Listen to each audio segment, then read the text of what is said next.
चलो चलो प्रेमियों, होली मिलन महोत्सव का मुहूर्त घड़िया नहीं। अपने अपने टेंट का डेरों से निकलकर सब लोग मैदान में आए। केवल जो भंडारे वाले रहे, बाकी सब लोग सामने आज बैठो, क्योंकि आज पावन पर्व है। आप लोगों का सामने बैठना अच्छा लगेगा, क्योंकि आज जरूरत है।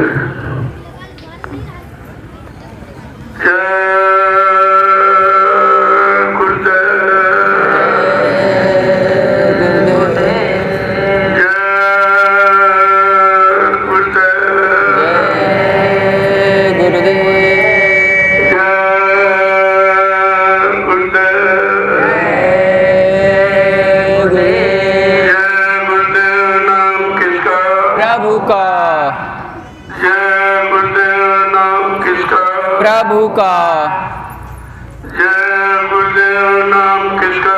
प्रभु का प्रभु का प्यारा नाम। जय गुरुदेव। समृद्धाता दयालु पूज्य स्वामी जी महाराज, आज होली मिलन महोत्सव में देश के कोने कोने से,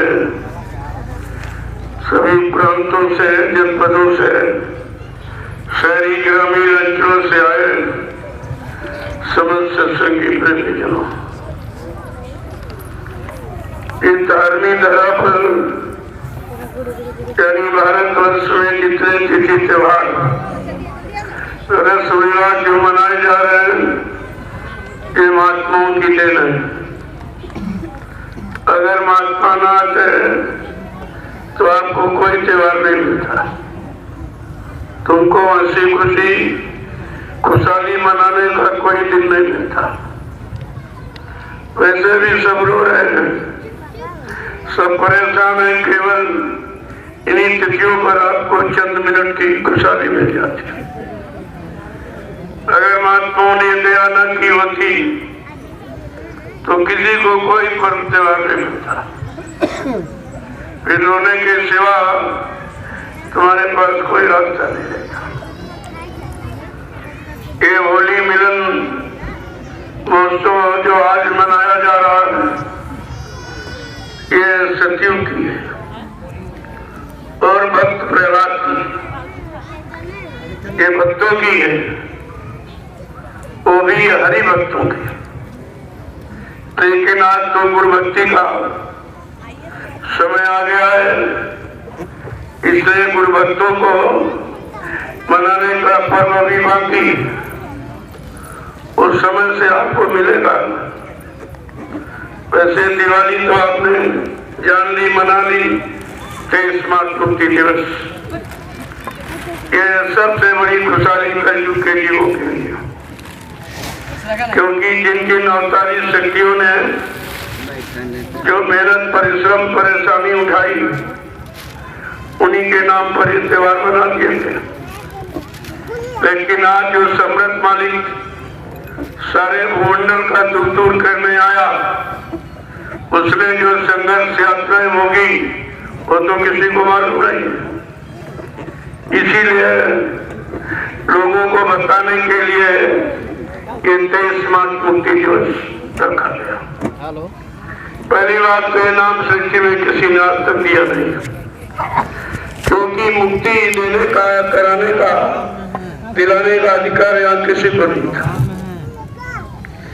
यही तो सबसे बड़ी चीज है कि जिसने ऐलान किया है, हिंदुस्तान की धार्मिक धरा पर जिसने ऐलान किया कि मैंने जितनों को नामदान दिया है, इनको बिना मुक्ति दिलाए, जीवात्मा को बिना घर पहुंचाए, मैं मृत्यु लोक मंडल से जाने वाला नहीं हूँ और मुझे कोई भेज भी नहीं सकता।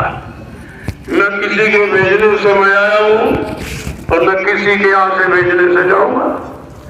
मैं तो अपनी मौज मर्जी से आया, जब अपनी रूह जीवात्माओं को देखा, ये मतलब निरंतर परेशानी में भक्ति चली जा रही और जो आए वो इस बात को जानते नहीं थे, क्योंकि जीवात्मा तो उनके अंदर भी थी।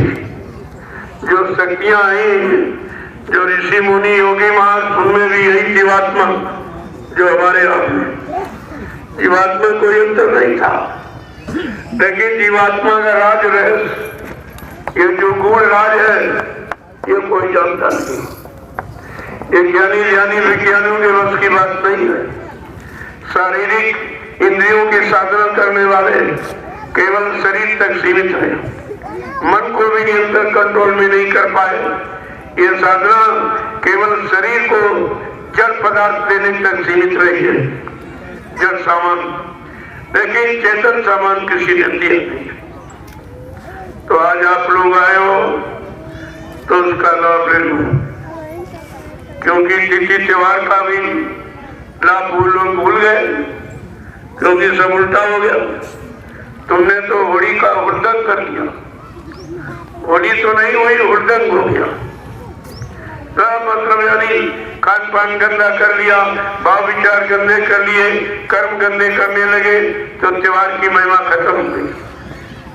अब तो पुनः भारतवासियों को कोई न कोई चेतन त्योहार चाहिए, जिनमें जागरूकता हो, जिनमें कोई लाभ मिल सके। अधिमतम आंतरिक और बहिर्मुखी शब्द रहेगा, बाहर का लाभ शरीर को मिले और अंदर जीवात्मा को भी लाभ मिले। ऐसा आध्यात्मिक पर्व त्योहार कब होगा, उसी की तैयारी है सब। अब ये लोग शारीरिक त्योहार, शरीर के भोजन का त्योहार मनाते, लेकिन आत्मिक त्योहार तुमको मालूम नहीं है कि आत्मा का त्योहार, आत्मा की खुराक करना। सदा दिवाली संत धर्म हरदम रहे त्योहार, उन्हें उनके यहाँ हमेशा पर्व मनाया जाता है, हमेशा पर्व रहता है, वो भी जीवात्माओं के लिए।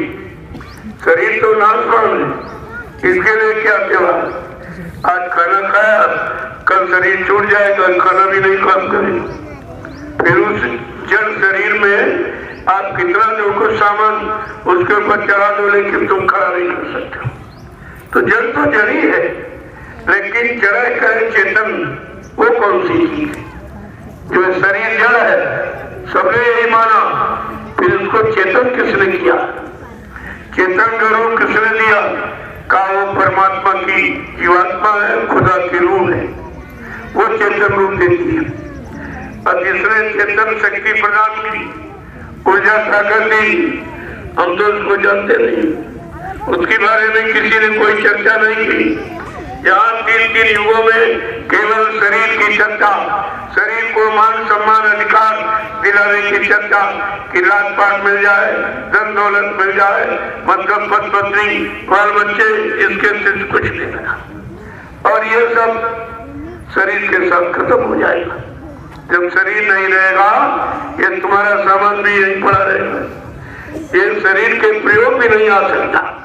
शरीर भी प्रयोग जब करेगा, जब परमात्मा की चेतन शक्ति, चेतन ऊर्जा जीवात्मा इसमें विद्यमान रहेगी।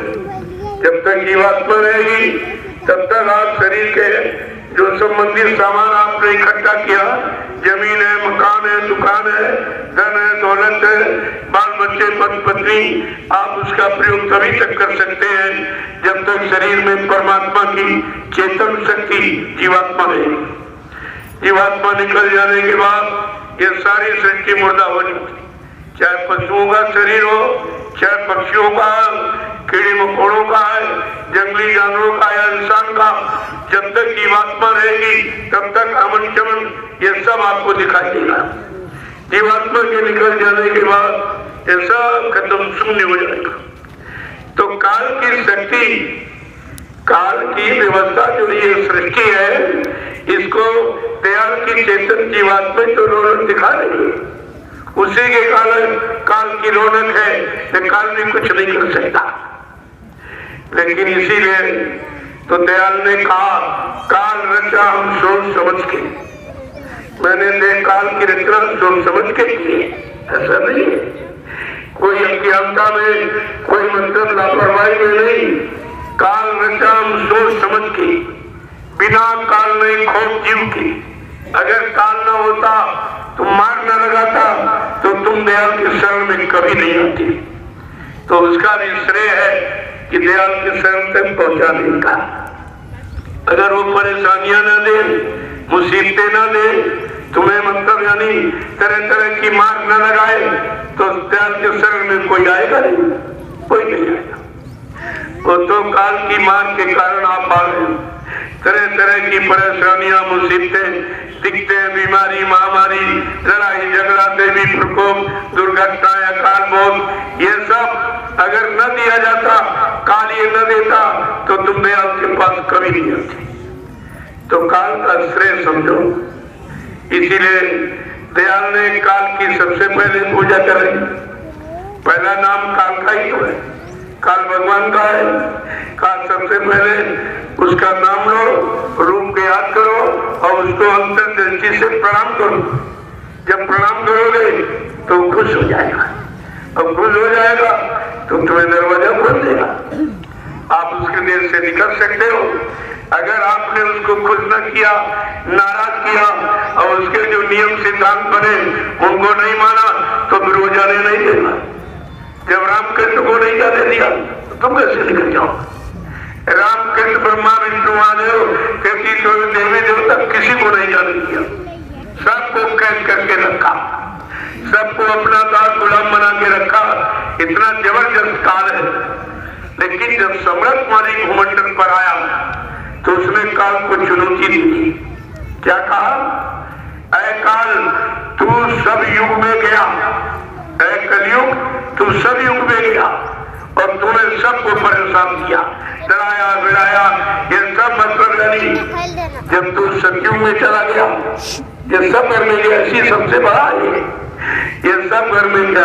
क्योंकि भूमंडल पर जो कुछ, चाहे जो युग और चाहे जो ऋतु आए, वो काल से संबंधित होगी। क्योंकि यहाँ का राजा मुखिया काल है, बगैर उसके कुछ नहीं होगा।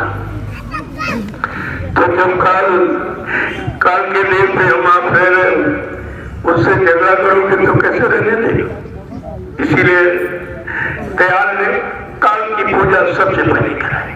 पहला नाम दिया का, ये नाम काल भगवान का है, निरंजन, ये काल भगवान का नाम है और तुम इसका नाम लो और रूप को इसके याद करो और अंतर दृष्टि से इसको प्रणाम करो। तो अंदर जाने का, अंदर में प्रवेश होने का जो रास्ता, दरवाजा, ये खोल देगा। इसलिए अंतर दृष्टि से प्रणाम, बात से नहीं, अंतर दृष्टि से उसको प्रणाम करो तो दरवाजा खोल देगा। तो गोस्वामी जी महाराज ने रामचरितमानस इसीलिए लिखी कि आध्यात्मिक पराविद्या ये कैसे लोगों के तक पहुंचाई जाए, क्योंकि लोग तो भौतिक विद्या के जानकार हैं, आध्यात्मिक विद्या शब्द ज्ञान तो जाते नहीं है, वो कागजी ज्ञान, काले अक्षरों वाला जानते, अच्छा ज्ञान। लेकिन ये अक्षर नेचर के पाठ, ये सारी स्थितियों से, सारे मंडलों से उस पार बैठा वो सम्राट मालिक तुमको शब्द ज्ञान कराएगा, तब अक्षर ज्ञान, शब्द ज्ञान की महिमा आप समझ पाओगे। जब गोस्वामी जी महाराज, उनको नरहरिदास गुरु मिल गए, वैसे इनको गुरु करने की जरूरत नहीं होती है, वो स्वयं सब सुधरे आते हैं, बिल्कुल पाक निर्मल पवित्र आते हैं और शब्द ज्ञान का भंडार लेके आते हैं। लेकिन जीवों के लिए सब तरह का नाटक, सब तरह की लीला सब करते हैं। तो उन्होंने भी गुरु किया, गुरु की मर्यादा रखने के लिए नरहरिदास को गुरु बनाया। और जब उन्होंने नाम दे दिया, अरे भाई वो तो नाम उनके पास पहले ही था, लेकिन जीवों को समझाने बताने के लिए कि ये काल के अज्ञानी जीवों को दयाल की तरफ कैसे मोड़ा जाए, कैसे विश्वास दिलाया जाए, ये बहुत खराब है। अगर खराबी का प्रमाण नहीं देंगे तो ये सब नर्वस हो जाएगी, सब नर्वस, हताश हो जाएगी कि हम कभी नहीं जा सकते, हम तो बहुत पापी हैं, निरंतर पाप के सिवा, बुरा के सिवा कुछ किया नहीं। तो इनको हतोत्साहित न हो, इसलिए गोस्वामी महाराज ने कितनी बड़ी लीला की। पहली बात तो जब पैदा हुए तो मूल नक्षत्र में, अब कहते भाई मूल नक्षत्र का बच्चा खराब होता, तो इसलिए माँ बाप ने तिरस्कार कर दिया। उन्होंने भी रखने से इनकार किया कि भाई जब ये मूल नक्षत्र का है और इससे जो परिवार खुशहाल नहीं रहेगा, परिवार में परेशानियां हमेशा रहेगी, तो माँ बाप ने निकाल दिया। बेचारे धीरे धीरे दर दर की ठोकरें खाते थे। धीरे धीरे उनको गुरु मिल गए नरहरि दास, उन्होंने नाम का आधार दे दिया। अब जो नाम उनके पास होगा वो उन्होंने दे दिया, लेकिन ये तो पहले भी नाम के भंडार थे, तो इन्होंने फिर साधना शुरू की। इतिहास तो इनका बड़ा गंदा, क्योंकि गंदगी को अगर नहीं रखेंगे तो गंदे जीव इनके पास कभी नहीं आएंगे। गंदे जीवों को अपने पास बुलाने के लिए, अपनी बात धारण कराने के लिए, विश्वास कराने के लिए कितना बड़ा गंदा चरित्र बनाया। कहते ये पत्नी के बगैर रह नहीं पाती थी। इतना मतलब यानी मोह था कि पत्नी बगैर रह नहीं पाती। तो ये गाय चराने चले गए और मायके से पत्नी की ससुराल से कोई आया तो लिवा के चला गया। जब ये जैसे शाम को गए लेके वापस आए, देखा पत्नी नहीं, तो फट से बकरी हुई। कैसा दिखा रहे हैं, ये लीला है, ये करिश्मा है, ये खेल है। हम सब गंदे जीवों को यानी किस तरीके से उनको निकाला जाए, कैसे माया। तो जब वहां रात में पहुंचे, अब रात 12 बजे पत्नी के पास मायके में कोई आए तो उसको बड़ी शर्म लगी। इनको शर्म नहीं लगी, इतनी रात में यहाँ आगे लोग क्या कहेंगे, परिवार के, गांव के, मोहल्ले के लोग क्या कहेंगे। उसको बड़ी तकलीफ हुई इनकी पत्नी को। तो उसने इन पर एक डांट लगाई, एक डांट। देखो किस तरीके से इतिहास इनका बना। पत्नी ने कहा कि लाज ना आई आपको दौड़े आए साथ, ठीक ऐसे प्रेम को का कहूं ना, धिक्कार ऐसे प्रेम को, तुमको शर्म नहीं लगी, पीछे चले आए। ये परिवार के लोग, गांवों मोहल्ले लोग क्या कहेंगे। एक तो ये डांट मारी। दूसरा फिर भी एक बाण, बचन बाण की चोट जग में है भारी, और सबका में जिसके छुरी न कटारी। ये बचन का बाण ऐसा घाव करता कि दिखाई नहीं देता है, लेकिन कभी बढ़ता नहीं। जैसे आपको किसी की बात लग जाए, घाव तो अंदर में हो गया लेकिन वो दिखाई नहीं देता, लेकिन 24 घंटे वो घाव दर्द देता रहता है। तो उसने दूसरा बाण मारा इन पर। क्या कहा, इतना मतलब यानी सख्त बाण। रत्नावली की पत्नी थी, उसने बड़ा सख्त बाण मारा इन पर। उसी बाण से इनको घायल कर दिया, अंदर में बिल्कुल टूट गए, एकदम टूट गए। मतलब यानी जब टूट गए अंदर में, तब इनके अंदर धीरे धीरे कुछ पैदा हो गया, कुछ विरक्ति भाव आने लगा। कि उसने ऐसी बात कही कि मतलब इनके अंदर इतना भाव पड़ा। देखो कैसे कैसे जीवों के लिए क्या क्या लीला कर रहे हैं, क्या करिश्मा, क्या खेल, कितनी बड़े अपने आप को कितना खराब करके। कहते हैं मौसम कौन कुटिल खलकामी, तुम जानो गुरु अंतर्यामी। तुम तो गुरु सब कुछ जानते हो, मेरे समान कोई कमी नहीं है। ये सब दर्शाया और दर्शा दिया। तब वो पत्नी ने दोबारा कह दिया उसे, ऐसा कह दिया, ऐसा शब्द बाण मारा कि बिल्कुल एकदम घायल हो गए।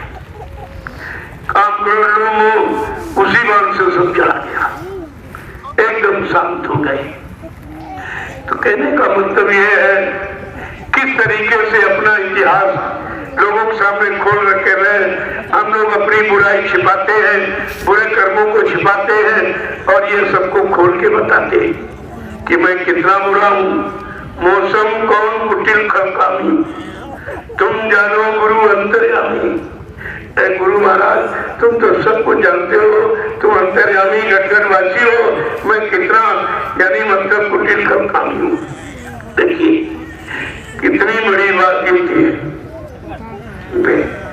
और दूसरा बार क्या मारा उसने, अस्थि चर्मीय देह में जामे जैसी प्रीति, और ऐसी यदि श्री राम में तो होत न तो भवभीत। कहा कि हमारा यह शरीर हड्डियों का, ये चमड़ा ऊपर, इसमें अंदर तो मांस और हड्डी खून भरा है, और मल और मूत्र, इतनी गंदगी है। जब तुमको इस गंदगी वाले शरीर से इतना प्रेम, अगर इतना प्रेम कहीं भगवान से हो जाए तो हमारा तुम्हारा दोनों का कल्याण हो जाएगा। ये बात एकदम गोसाई महाराज को घात कर दिया। ये स्त्री होकर, मैं पुरुष होकर कुछ नहीं जानता, और हमको कितनी बड़ी शिक्षा दे रही है। बस वहीं से उन्होंने संकल्प ले लिया। यह संकल्प सिद्ध होता है। अगर आप भी इसी तरह संकल्प ले लो, भोगों से विराम और रिश्तों से विराम ले लो, तो तुम्हारा तो काम बहुत जल्दी हो जाएगा, क्योंकि तुमको नाम धन अमोलक मिल चुका है। तो उन्होंने भी संकल्प ले लिया। जैसे उसने कहा, अस्थि चर्म ये देह में जामे जैसी प्रीत, और तैसी यदि श्री राम में तो होत न तो भवभीत। कि जितना तुम्हारा लगाव प्रेम हमारे चमड़े के शरीर, जिसमें यानी हड्डी है और मांस है और खून है और मलमूत्र, ये गंदगी भरी हुई इस गंदे शरीर से तुम्हारा इतना लगाव है। अगर यही प्रेम कहीं भगवान से हो जाए तो हमारा तुम्हारा दोनों का कल्याण हो जाएगा। जैसे उसने ये बाण मारा, वचन बाण सबसे भारी होता। महापुरुषों ने इसीलिए कहा, वचन बाण की चोट जख्मे है भारी, और समता में जिसके छुरी न कटाए। निकले हैं गम का जो तूफान लेकर, उसी में हम सब फंसे जा रहे हैं। इतनी बड़ी बात कही उन्होंने भी संकल्प ले लिया। तू तिरिया मेरी ज्ञान की माता, इतनी को मां मान लिया। तू तिरिया मेरी ज्ञान की माता, तूने ज्ञान दियो गोस्वामी दास, अब भजे भगवाने, जा तिरिया तेरी से जन चढ़ूंगी। जाओ, आज तुम हमारी ज्ञान की माँ हो गई हो, आज से हमारा तुम्हारा पद पत्नी का संबंध खत्म, और मैं अब तुम्हारे पीछे नहीं भागूंगा, अब भगवान के पीछे तलाश करूंगा। देखो ये स्पष्ट कह दिया, अब तुम्हारे पीछे नहीं, अब तो मैं भगवान के पीछे उसकी तलाश करूंगा। कहाँ मिले पैसे? जब उनको बड़े दुख तकलीफ उठाते उठाते परेशानी झेलते झेलते उनको नरहरिदास गुरु मिल गए। उन्होंने रास्ता बता दिया। अब जब रास्ता बता दिया तो उस तरफ से बिल्कुल निराश हो चुके थे। अब तो उधर संकल्प ले चुके थे, उधर तो मन जाने का प्रश्न नहीं उठता। अब केवल मन इसी तरफ लग रहा कि भगवान कैसे मिलेंगे, कब मिलेंगे, किस तरीके मिलेंगे, कहाँ मिलेंगे, यही विचार गुरु के अंदर निरंतर मतलब यानी मंथन करने लगा। अब जो नाम मिला था तो फट से वो उसी नाम जो युक्ति बताई थी तो बैठ के करने लगे। जब करने लगे और उनको मिल गया, तब उन्होंने कहा चलो हमको तो परेशानी से मिला, हमारे जितने कलयुग के जीव मैं इनको शरण करके बता दूंगा। देखो कितनी दया उन्होंने की हमारे आप पर। जो रामचरितमानस लिखकर और उत्तरकांड में सब उत्तर सारे प्रश्नों का, चाहे भौतिक प्रश्नों चाहे आध्यात्मिक प्रश्नों, सबका उत्तर दे दिया, और सारी समस्याएं जो है जीवन की उनका समाधान भी बता दिया। इसीलिए विश्व प्रसिद्ध ग्रंथ है, विश्व मान्य ग्रंथ है, और ये सब इसको मान गए। क्यों? इसमें परिवार, समाज और देश सब के लिए लिखा हुआ, सारी नीतियों का भंडार रामचरितमानस, सारे भौतिक आध्यात्मिक और ज्ञान का भंडार रामचरितमानस है। जब उन्होंने साधना की और कैसे कि हम सब कलयुग के जीवों के लिए सब कुछ खोल के बता रहे हैं कि नाम की कमाई मैंने कैसे की। ऐसे तुम सब लोग आत्मा के घाट पर जिनको नामदान मिल गया है, अगर सब लोग इसी तरीके से शुरू कर दो तो ये काम सबका हो जाएगा।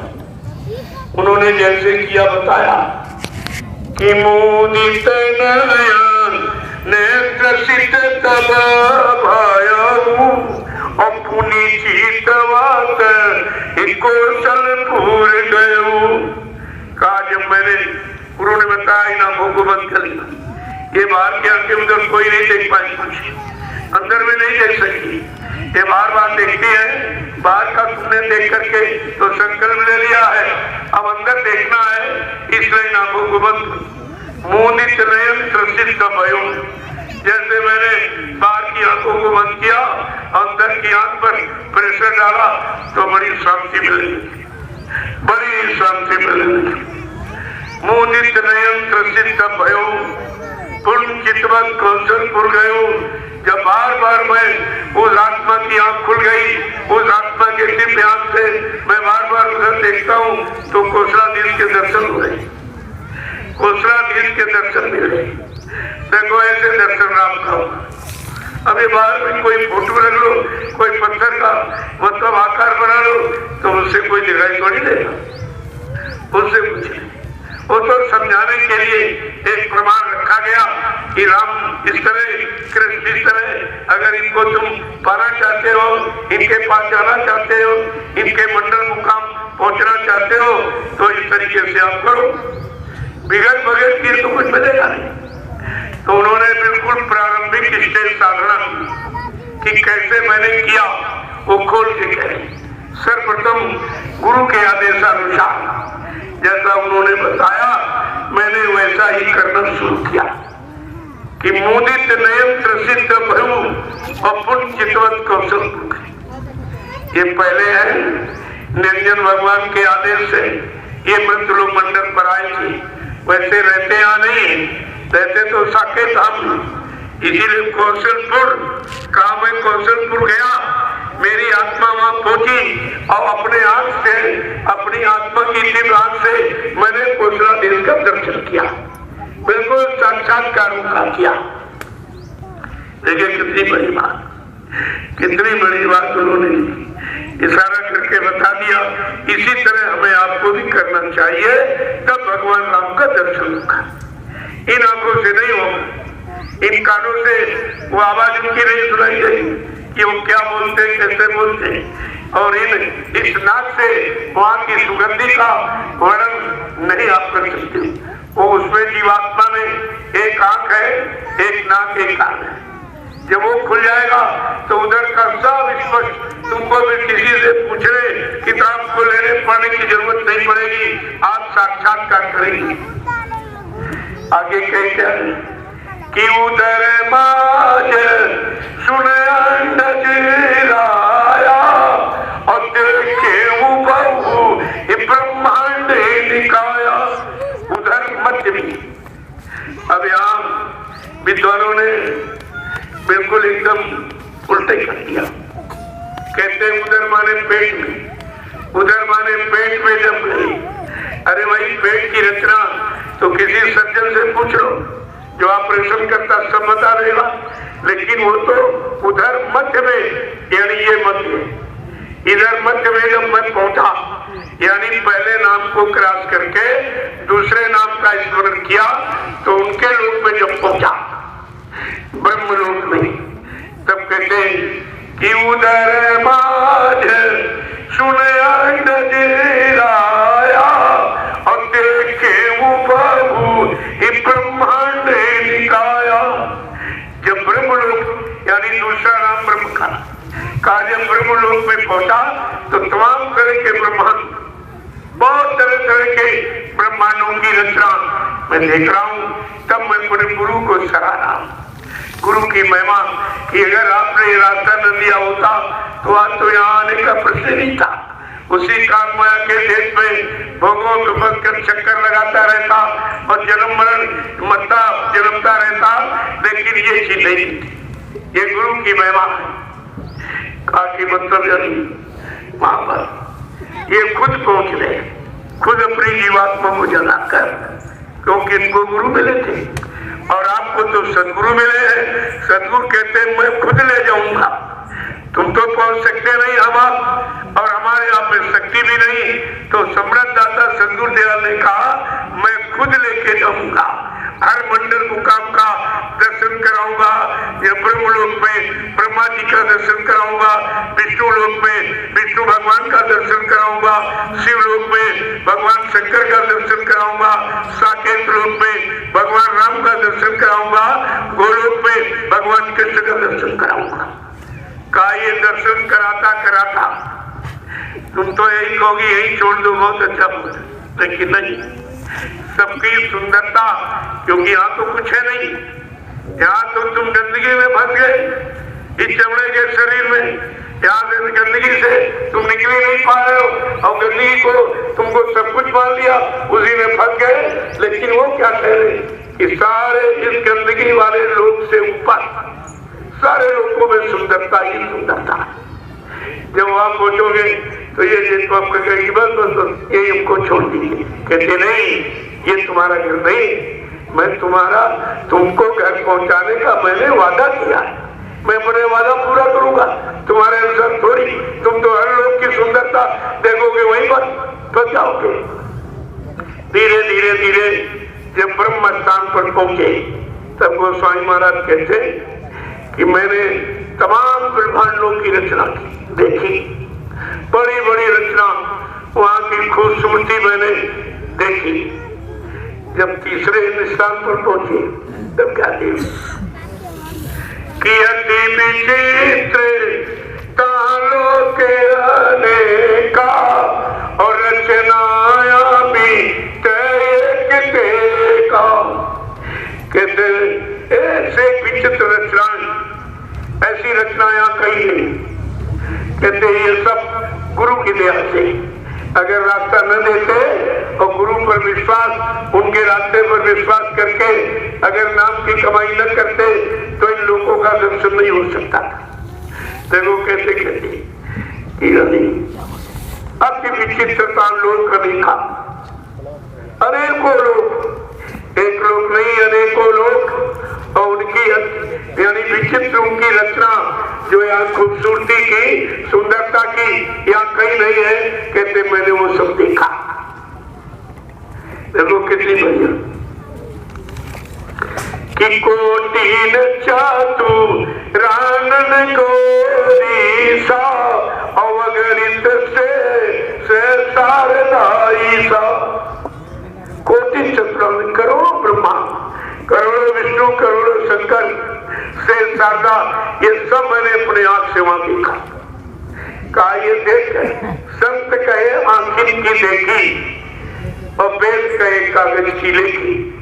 वो तो कागज पर हम आप पढ़ते रहे लेकिन दिखाया किसी ने नहीं, पढ़ के रख दिया, पढ़ के रख दिया, रख लिया, दूसरों को बता दिया, न तुमने देखा, जिनको बताया तुमको भी नहीं दिखा सकते, तो दोनों तो अंधकार में बैठे, दोनों को कुछ नहीं गिरा, न कहने वाले को न सुनने वाले को। इसीलिए तो कहा है वक्ता और श्रोता दोनों अधूरे हैं जब तक वो कर्तापन में नहीं करेंगे। जब कर्ता करने लगेंगे, कर्म क्षेत्र में उतरेंगे, तब दोनों सिद्ध हो जाएंगे, दोनों सही हो जाएंगे, सुनने वाला भी और बताने वाला भी। लेकिन जब तक करने में नहीं उतरेंगे तो कहने वाला भी झूठा और सुनने वाला भी झूठा, क्योंकि किसी को मिला नहीं, किसी ने देखा नहीं। कितने ढंग से कहते कोटिन चतुरानंद गौरीसा अगणित शेष शारदा ईसा।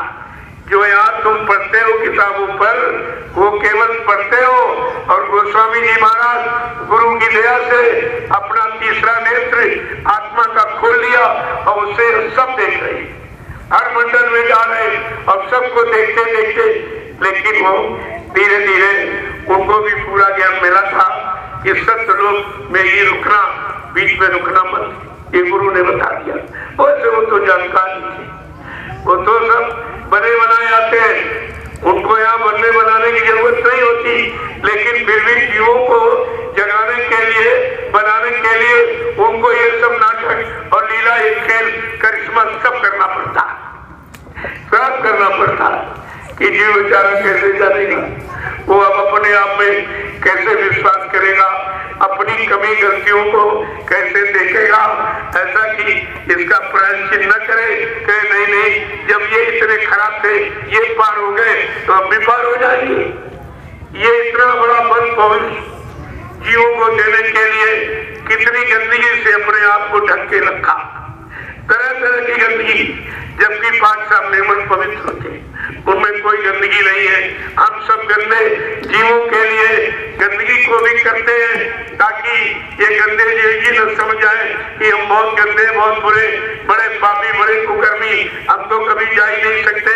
तो तुमको उसी तरह का प्रमाण देते हैं ताकि आप अपने कर्म करने से हतोत्साहित न हो, उत्साह तुम्हारा भंग लो। देखो जीवों को जगाने के लिए कैसे कैसी लीला कर रहे, कैसे कैसे नाटक करते, लेकिन हम लोग समझ नहीं पाते कि हमारे लिए वो अपने आप को बदनाम भी कर रहे, कलम की लगा रहे, सब तरह का। लेकिन जो जीवों को लेने आया वो इन बातों पर गौर ख्याल नहीं करता कि लोग हमको क्या कहें। काम को तो जीवों को जगाना है, ले जाना है।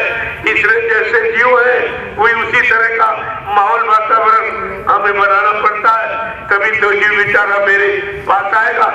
नहीं तो तुम पास नहीं आ सकते, पास आने के काबिल नहीं। अगर संत अपने पर आ जाए तो तुमके पास भी नहीं आ सकते, इतना तुमको डर भय लगेगा।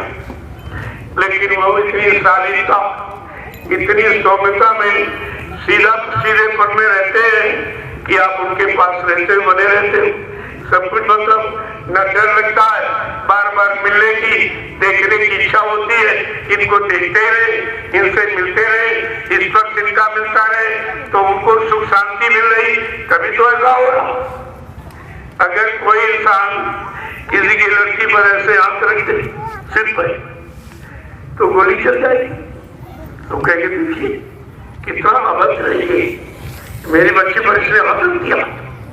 लेकिन महात्माओं से जबरदस्ती पकड़ के हाथ रखवाते, नहीं हमारे सिर पे अभी हाथ पाप नहीं रखता, सिर पर हाथ रख दो। इसका मतलब सिर पर हाथ रखने से संतुष्टि मिलती है, शांति मिलती है। ऐसे थोड़ी होता। तुम्हारे शरीर उनके शरीर में कितना अंतर है, वो बिल्कुल भोगों से रहित होते, सर्वशक्तिमान होते, सारी शक्ति का भंडार। अगर पूरी शक्ति का प्रयोग कर दे तो यहाँ कोई ठहर नहीं पाएगा, वो तो अग्नि से ज्यादा प्रज्वलित होती। इसलिए धीरे धीरे धीरे धीरे जैसे जीव है वैसे ही बन जाते हैं। जब तुम्हारे जैसे बन जाएंगे तभी तुमको पास में बुला पाएंगे, समझा पाएंगे, तुम्हें खड़ा कर पाएंगे और हाथ पकड़ कर तुमको उधर की तरफ मुखातिब कर देंगे। ये कितनी बड़ी मेहनत करती है, लेकिन तुम उनको समझते नहीं कुछ, उनके बारे में तुम जानते नहीं कुछ, क्योंकि ये जानकारी कहीं मिली नहीं आपको भी तक। आए नहीं थे तो जानकारी कौन देता।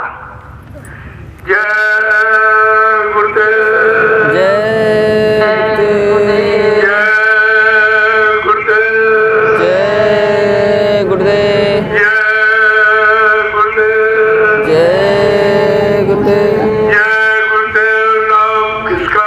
प्रभु का, जय गुरुदेव। नाम किसका? प्रभु का, जय गुरुदेव। नाम किसका? प्रभु का, प्रभु का प्यारा नाम। जय गुरुदेव। अब आप लोग खड़े हो जाइए, तो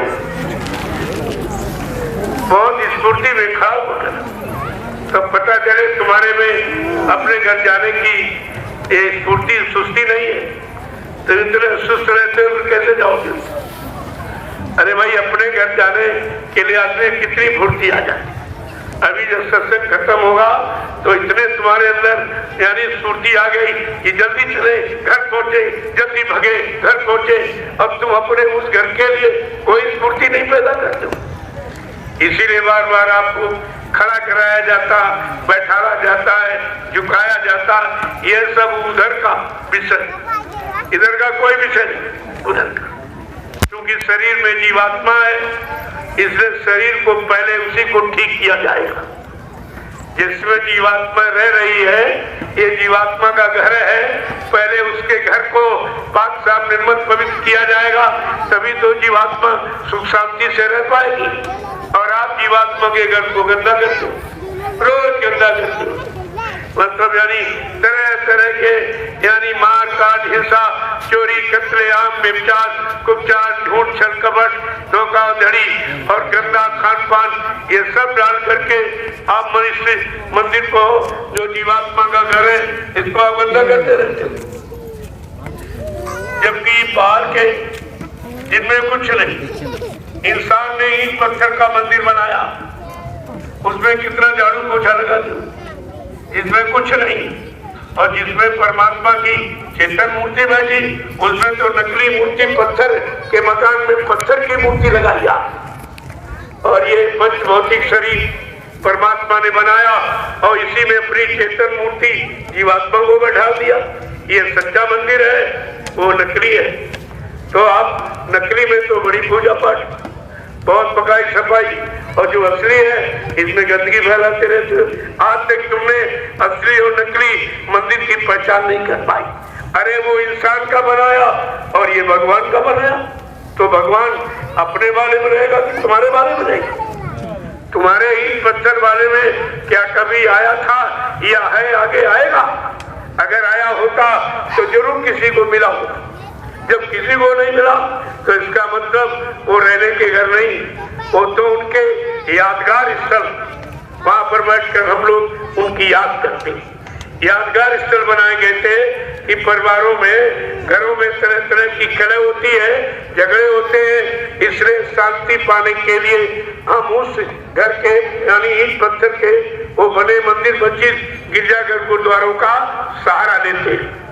चलो वहां बैठकर चिंतन करेंगे, वहां बैठकर मतलब तरह तरह से विचार बनाएंगे कि भाई कैसे अच्छा काम किया जाए, सच्चे अच्छे रास्ते पर कैसा चले जाए, चल करके अपने सच्चे सचखंड अनामी धाम कैसे पहुंचा जाए, इसकी यादगार के लिए वो स्थल बनाए गए। क्या भगवान राम जब तक यहाँ रहे उनके नाम का मंदिर बना? किसी ने बनाया था? अगर मंदिर में आए होते तो जब थे तभी तो मंदिर उसी में रहते होते। तो भगवान राम जब आए तो उनके नाम का कोई मंदिर नहीं, जब तक वो रहे उनके नाम का कोई मंदिर नहीं, कोई स्थान नहीं बना। जब वो काम करके चले गए, उनकी काम की महिमा को उजागर करने के लिए हमने आपने उनकी यादगार में मंदिर मस्जिद की स्थापना किया। ये तो साफ जाहिर है, लेकिन समझ आप अभी तक नहीं पाए उसको। अगर जड़ को समझ लो और जड़ से विरक्ति ले लो, हट जाओ, तो चेतन तो तुम्हारे पास है ही जीवात्मा। उसको चलने में कितनी देर लगेगी, पहुंचने में कितनी देर लगेगी? वो तो जाने आने वाली, उसको रास्ता सब मालूम, लेकिन वो भूल गई है। इसी भूल भुलैया को संत महापुरुष खत्म करने आते और जैसे उसको सही सच्चा रास्ता दिशा देते थे, वो फट से अपने घर चली जाए। उनको जाने में देर नहीं, हमको केवल संत महापुरुषों के वचन उस तक पहुंचाने की देर। जीवात्मा जब सुन लेगी अब अपने घर की के परिचय को, तब एकदम उसके अंदर पूर्णा पैदा हो जाए, एकदम विनय तब पैदा, बेचैनी पैदा होगी। अब हम कब अपने घर चले? आज हमको पता चला कि हमारा घर तो कोई और है, वो इतना सुंदर है जिसका कोई वर्णन नहीं, फिर मैं गंदगी वाले देश में कैसे फंस गई? तब उसको क्या मिलता? जय गुरुदेव, जय गुरुदेव, जय गुरुदेव, जय गुरुदेव। नाम किसका? जय गुरुदेव। नाम किसका? प्रभु का, प्रभु का प्यारा नाम। जय गुरुदेव, जोर से बोलो, जय गुरुदेव, राम मिल बोलो, जय गुरुदेव, बोलना होगा, जय गुरुदेव, अभी से बोलो, जय गुरुदेव। वो नाम क्या कह रहा? बोलना होगा। ये तुम्हें जरूर बोलना होगा, क्योंकि ऐसी परिस्थिति तुमको मजबूर कर देगी नाम लेने की। और इसीलिए कहा कि जन की जबान पर जब जय गुरुदेव नाम आएगा, सच्ची स्वतंत्रता का मानव तब आनंद उठाएगा, तब का आनंद नहीं मिलेगा। यहाँ की आजादी का भी और उधर की जीवात्मा काल माया के देश से आजाद होकर घर चली जाए। दोनों आजादी की बात है। दोनों आजादी को सुख शांति देगा जय गुरुदेव नाम, ये आधार है दोनों का। इसीलिए कहा कि ये नाम सब कुछ करेगा, सब ये काम करेगा। ऐसा नहीं, एक तरह का नहीं, भौतिक सुख और आध्यात्मिक सुख दोनों आपको प्रदान करेगा। और यहाँ दोनों सुख नहीं, भौतिक सुख में की तलाश तो आप करते हो लेकिन मिलते नहीं।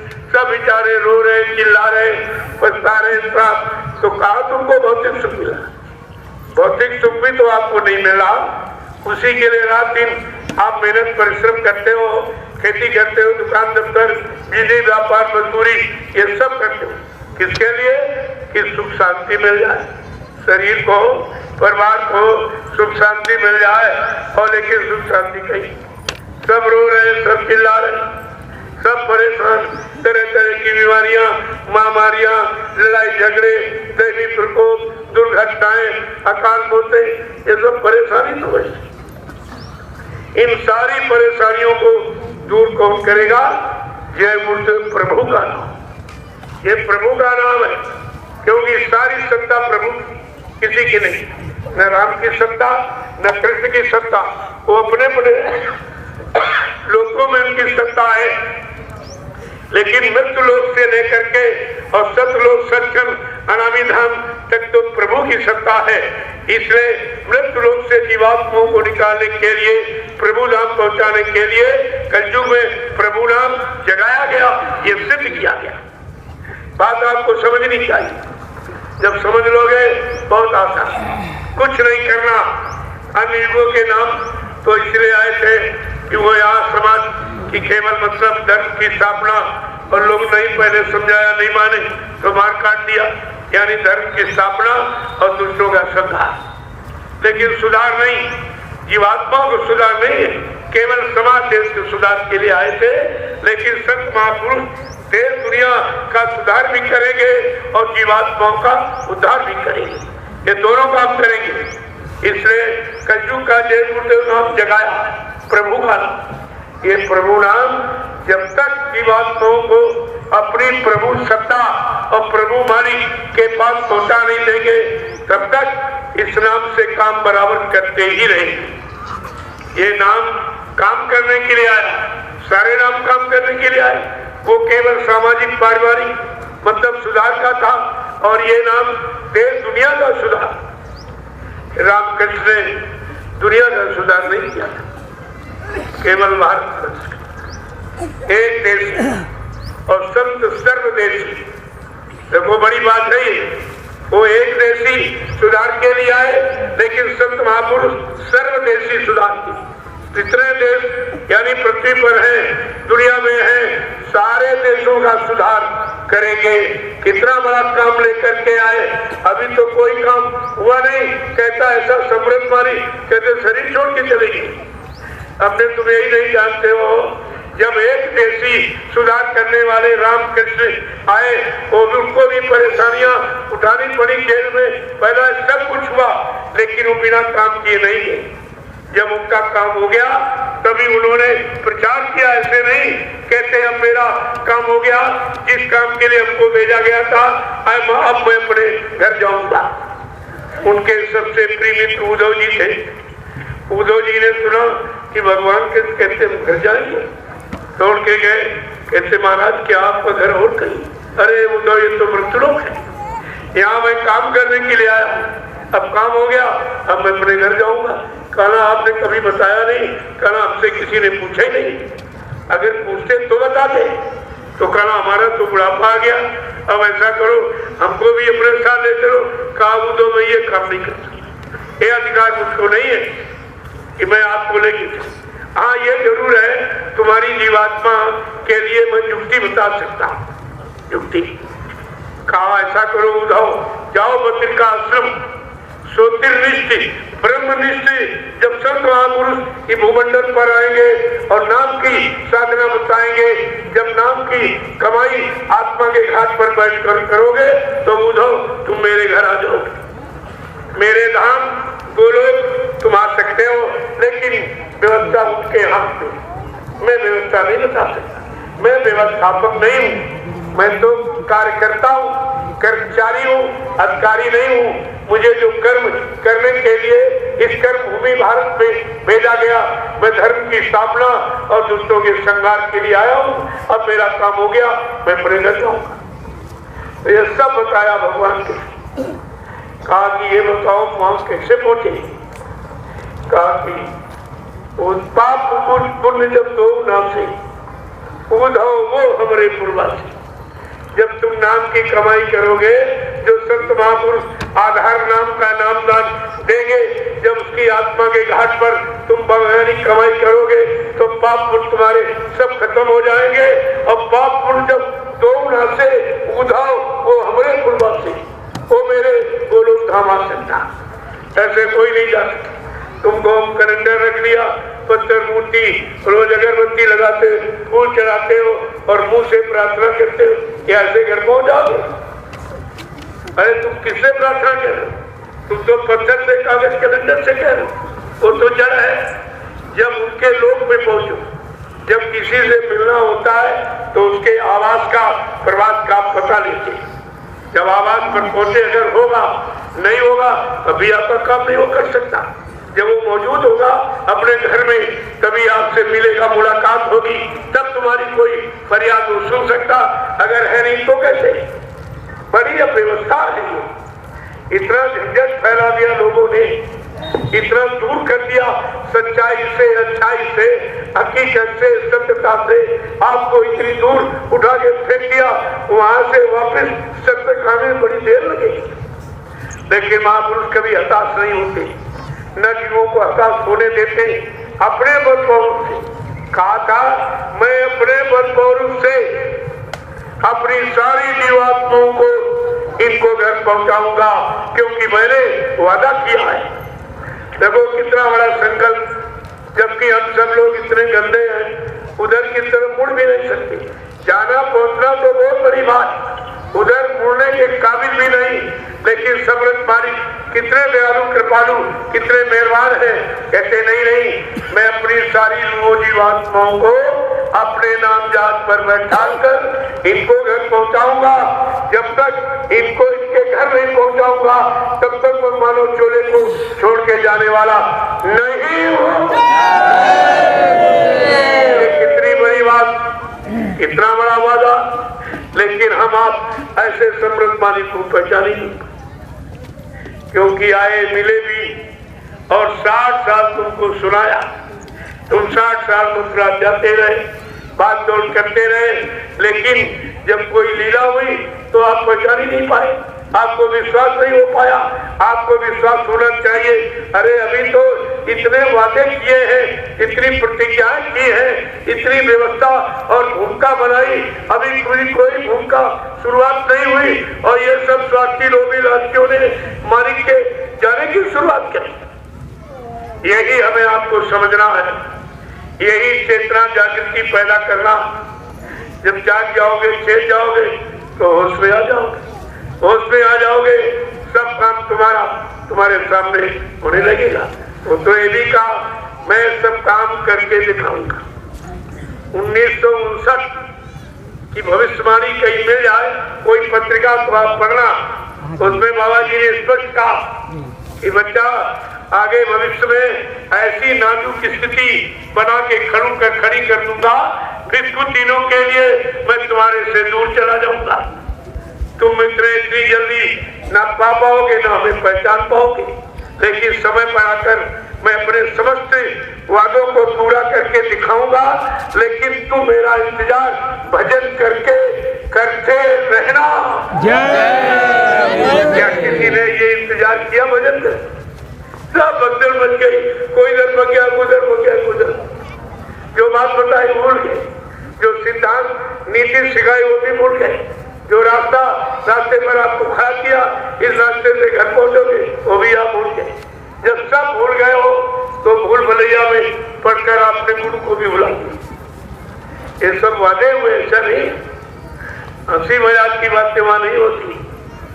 महात्मा कभी मजाक नहीं करते, कभी झूठ नहीं बोलते, कभी आपको गुमराह नहीं करते, कभी तुम्हारे पर पर्दा नहीं रहने देते, बिल्कुल एकदम आपके सामने आईना की तरह जैसे शीशे के सामने अपना मुंह देख लेते हो, ऐसे अगर उनको अपने सामने तुम खड़ा करना सीख जाओ तो सारी करनी तुम्हारी तुमको उसी में दिखाई दे, सब उसी में दिखाई दे।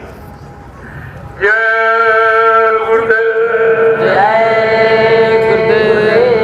होली मिलन महोत्सव सारा हिंदुस्तान जान गया, सब देख रहे हैं। आप खड़े हो, आप नहीं देख पा रहे हो किसी, लेकिन ये सब सीधा प्रसारण करते हैं, सब कई वहां तक भेजते कि देख लो होली मिलन महोत्सव का मतलब क्या क्या मतलब है, ये क्यों मनाई जा रही, मनाने का सच्चा अर्थ और सच्चा लाभ क्या, सच्ची शांति क्या है, कहा ये भी तो आप समझिए पहले। लेकिन यहाँ लोगों ने होली का हुड़दंग सब बिगाड़ दिया। अरे भक्त प्रहलाद की होली और ये सब राक्षसी भोजन कर रहे, सब मतलब यानी त्योहार का मतलब 3 आहार, सत्वगुणी तमोगुणी रजोगुणी, और तीनों आहार का अर्थ अलग अलग है, लाभ अलग अलग है। जब तुम तमोगुणी आहार करोगे, ये चटपटे तीखे मिर्च और मसाले, तो तुम्हारे अंदर क्रोध प्रज्वलित होगा, तुम मार का हिंसा करने लगोगे, ये तभी पैदा होता। भोजन का असर अंदर मन पर बुद्धि चित्त पर सीधा पड़ता है। और अगर आप रजोगुणी आहार करोगे, गरिष्ठ भोजन मतलब यानी, तो तुम्हारे अंदर भोग पैदा होगा, काम जागृत हो जाए, भोगों में बच जाओगे। अगर तुम सतोगुणी भोजन जो परमात्मा ने तुम्हारे लिए बनाया, सीजनल अनाज, सीजनल दालें, सब्जियां, फल फूल, दूध मक्खी यानी मतलब दूध की मलाई, ये है सात्विक आहार। जब सात्विक आहार करोगे तो सात्विक विचार तुम्हारे अंदर, अच्छे विचार, सच्चे विचार आपके अंदर, सेवा और दया, प्रेम हो, सब परमात्मा के प्रति, माँ बहन बेटी बहन की फर्क पहचान, ये सब सच्चे विचार आपके अंदर पैदा हो जाएंगे। अगर परमात्मा ने जो भोजन हमारे आपके लिए बनाया, उसी भोजन का हम इस्तेमाल करें। और आपने भोजन बदल दिया, सब गंदगी खाने लगे। आपने देखा नहीं कि मुर्गा मांस कौन खाता, कुत्ता, कौवा, गीत, ये उनका भोजन। अगर किसी का भोजन आप छीन लोगे तो या तो झगड़ा करेगा आपसे, और नहीं अगर झगड़ा कर सकता तो वहां से चला जाएगा। भाई भोजन अगर आपको घर में न मिले तो अपना घर छोड़ देंगे आप, जहां भोजन मिलेगा वहां जाएंगे। इसी तरीके से जब आपने भोजन छीन लिया, ये गिद्ध का भोजन है, सर्वप्रथम गिद्ध का, गिद्ध बगैर मुर्दे को उसके अलावा कोई भोजन नहीं करता। और तो इधर कुत्ता तो रोटी भी खा लेता, लेकिन गिद्ध केवल मुर्दा मांस का आहार करता। जब गिद्ध का भोजन इंसानों ने ले लिया तो गिद्ध पलायन कर गए, दिखाई गई दे रहा है आपको, सब चले गए छोड़कर। अब वो वहीं गए मांसाहारी मुल्कों में, जहाँ वहां भी सब मांस खाते, लेकिन मांस खाते वो थोड़ा बहुत अच्छा निकाले, बाकी फेंक दिया, तो बेचारे उसका इस्तेमाल, कुछ तो वहां उनको भोजन मिल रहा, यहाँ तो तुमने उनका भोजन छीन लिया। अब जब इंसान ने गिद्ध का भोजन किया, इसीलिए संत महापुरुषों ने समझा करके आपको कहा, मीन माछ जो करे हारा, 64 जन्म गिद्ध उतारा। का जो मछली के मांस का भोजन करता है, उसको 64 बार गिद्ध में योनि में जन्म लेना पड़ेगा। देखिए, मांस मछलियां खाते, सुरा पान से एक नर नरके जाएंगे, माता पिता समेत। कबीर साहब ने कितना स्पष्ट कह दिया, कितना साफ साफ लिखते हैं। इसीलिए तो कहा है कि कामर्थ कुतो लज्जा, निर्धनस्य कुता क्रिया, सुरापर्श कुता सोचम, और मांसाहारे कुतो दया। कामर्थस्य यानी कामी पुरुष में कोई पहचान नहीं, माँ भाई बेटी भूल जाता। जब ये काम भूत सवार होता है, कुछ नहीं खाई। और क्या कहते हैं, निर्धनस्य कुता क्रिया। जब तुम गंदा खान पान करके निर्धन माने कमजोर गरीब हो जाओगे मन बुद्धि चित्त से, तब तुम कोई सच्चा अच्छा काम कर ही नहीं सकते। सुरा पक्ष कुता सोचम, सुरा माने शराब, पीने वाला अगर नाली में नंगा पड़ा है, कोई अच्छी सलाह दे सकता, कोई अच्छा सोच सकता है, समझ सकता है, या अच्छी सोच समझ आपको सलाह कोई दे सकता है। मांसाहारी को दया और मांस का भोजन करने वाले में दया नहीं होती।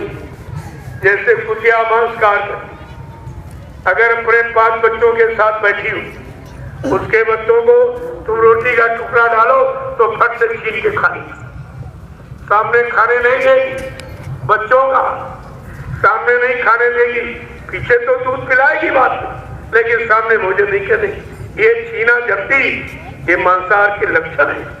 ये धर्मशास्त्रों में सब लिख करके बताया गया, लेकिन आप न तो धर्म की बात मानो, न असली ये मानो कर्म की बात आप जानते हो। तो इसलिए सब तरफ से आपने त्योहार को करना चाहिए। अब जब त्योहार आएगा, कहते अरे भाई त्योहार आया, कहा कि मांस खाना शराब पीना, कल यही तो त्योहार है। अब वो 3 आर भूल गए, उनको ये भी नहीं मालूम कि त्योहार का मतलब क्या है। त्योहार भक्तों का है कि राक्षसों का है। फिर तुम वही राक्षसी याद करने लगे, इसका मतलब त्योहार बदलना पड़ेगा, त्योहार का बदलाव होगा। फिर उसी तरह हिरण्यकश्यप ने जैसे मारा गया और रस्सी का अवतार हुआ, उसको मार दिया। इसी तरीके से अब तो खैर वो बात नहीं है, क्योंकि वो काल सखिया थी, उनका मार काट करना सिद्धांत था, लेकिन आज सिद्धांत वैचारिक क्रांति का। मारना, परेशान करना, अपमानित करना नहीं है। कहा मैं सत्संग सुनाते सुनाते परिवर्तन करके दिखा दूंगा, सारे विश्व का परिवर्तन हो जाए। अगर हिंदुस्तान बदल गया, सारा विश्व बदलेगा। उत्तर प्रदेश बदल गया तो भारत बदल जाएगा। ये बात आपको मानी चाहिए। इशारा करके आपको बताया भी गया था कि बदली हिंदुस्तान तो बदली जाए दुनिया, बदली हिंदुस्तान तो बदली जाए दुनिया। छोटे बड़े अधिकारी होंगे शाकाहारी, छोटे बड़े कर्मचारी अधिकारी जब शाकाहारी हो जाए, चाहे वो राष्ट्रपति, प्रधानमंत्री, मुख्यमंत्री हो, जिले का डीएम हो, तहसील का तहसीलदार, ब्लॉक का ब्लॉक प्रमुख हो, या गांव का प्रधान मालिक हो, या घर का मालिक मुखिया हो, ये सब पर नियम लागू है। जब ये सब बदल जाएंगे तो हिंदुस्तान बदल जाएगा। पहले अपने आप को बदलो, तब तुम दूसरों को बदला देख सकते हो। अगर हम बदल जाएंगे तो हमारा परिवार बदल जाएगा, परिवार बदल जाएगा, देखकर मोहल्ला बदल जाएगा, मोहल्ला बदल जाएगा तो गांव बदल जाएगा, जब गांव बदल जाएंगे तो ब्लॉक बदल जाएगा, ब्लॉक बदल जाएगा, तहसील बदल जाएगी, तहसील बदल जाएगा, जिला बदल जाएगा, जिला बदल जाएगा, प्रांत बदल जाएगा, सारे प्रांत बदल जाए तो दुनिया बदल जाएगी, दुनिया बदल जाएगी। अब आप सोचिए कि इंसान से लेकर और विश्व तक सब बिगाड़ी है। इतनी बड़ी व्यवस्था को ठीक करना कितने बड़े महापुरुष का काम होगा। जो राम नहीं ठीक कर पाए, कृष्ण नहीं ठीक कर पाए, इनमें उतारी शक्तियां भी हार गई, सबको नहीं ठीक कर पाए। दक्षिण भारत में आज भी रावण की पूजा होती, राम की पूजा नहीं करते। कहते नहीं, हमारा विद्वान ब्राह्मण था, 4 वेद 6 7 18 उपवास किया था, इसको इन्होंने मारा। इन्होंने ब्रह्म हत्या का अपने अंदर डर नहीं किया कि मैं ब्रह्म हत्या कर रहा हूं। तो आज भी दक्षिण भारत में रावण की पूजा, पूरे देश में भी पूजा नहीं करा पाई। लाखों बरस हो गए। अभी जय गुरुदेव नाम तो अभी आपके सामने 10 जुलाई 1952 से शुरू किया।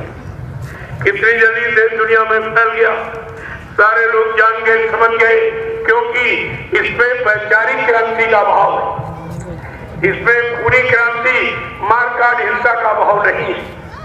तभी तो देर लग रही। अरे भाई, छोटे कैश कंट्री को अगर काउंटर कर दिया जाए, ये कोई सुधार है? क्या कितने काउंटर आपने किए? क्या चोर डकैत कम हुए और संख्या बढ़ती चली जा रही? तो कहा गोली मारना ये सुधार नहीं है, उसको मोड़ करके अच्छे सच्चे विचारों से मोड़ करके साधु बना देना ये सुधार है। इसलिए प्रेमियों देर है, अगर काम शक्ति होती कोई अब तक मार काट के खलियान कर देती, लेकिन नहीं, जो दयाल शक्ति आई है ये भूमंडल पर सारे विश्व को सुधारने के लिए, केवल भारत ही नहीं सारे विश्व के लिए।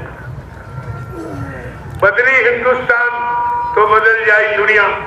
जब हिंदुस्तान को बदल दिया जाएगा, क्योंकि हिंदुस्तानी विश्व का गुरु था और है और रहेगा, इसलिए पहले परिवर्तन इसमें किया जाए और इसके बाद इसको देख कर सब बदल जाएगा, क्योंकि प्रकृति उनके साथ है।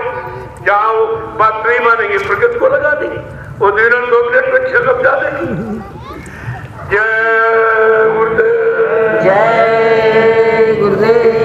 प्रेमियों, होली मिलन महोत्सव आपका तब सिद्ध होगा, तब लाभकारी आपको देने वाला होगा, सब तरह की लाभ और शांति जब देगी जब भक्त प्रहलाद की महिमा को समझो कि भक्त प्रहलाद कैसे बचा, क्योंकि पिता ने मार डालने के सारे उपाय किए।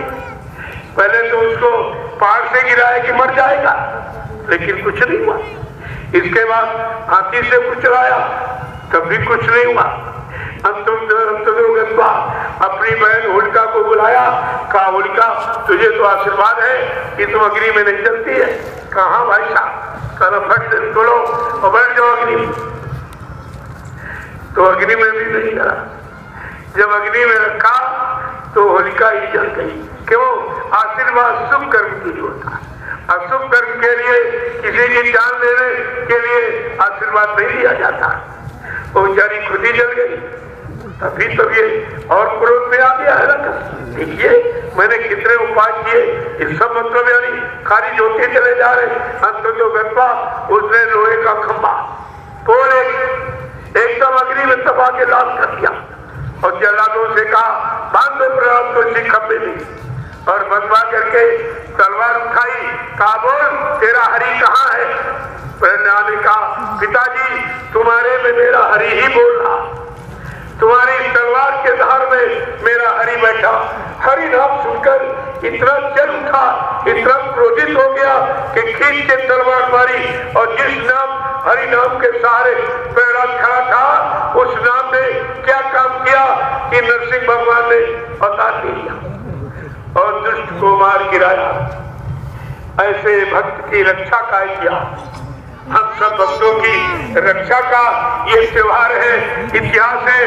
लेकिन जब गंदा खान पर और गंदे कर्म और बुरे कर्म करोगे तो रक्षा कैसी होगी? वो तो नरसिंह की तरह संहार आपका हो जाएगा।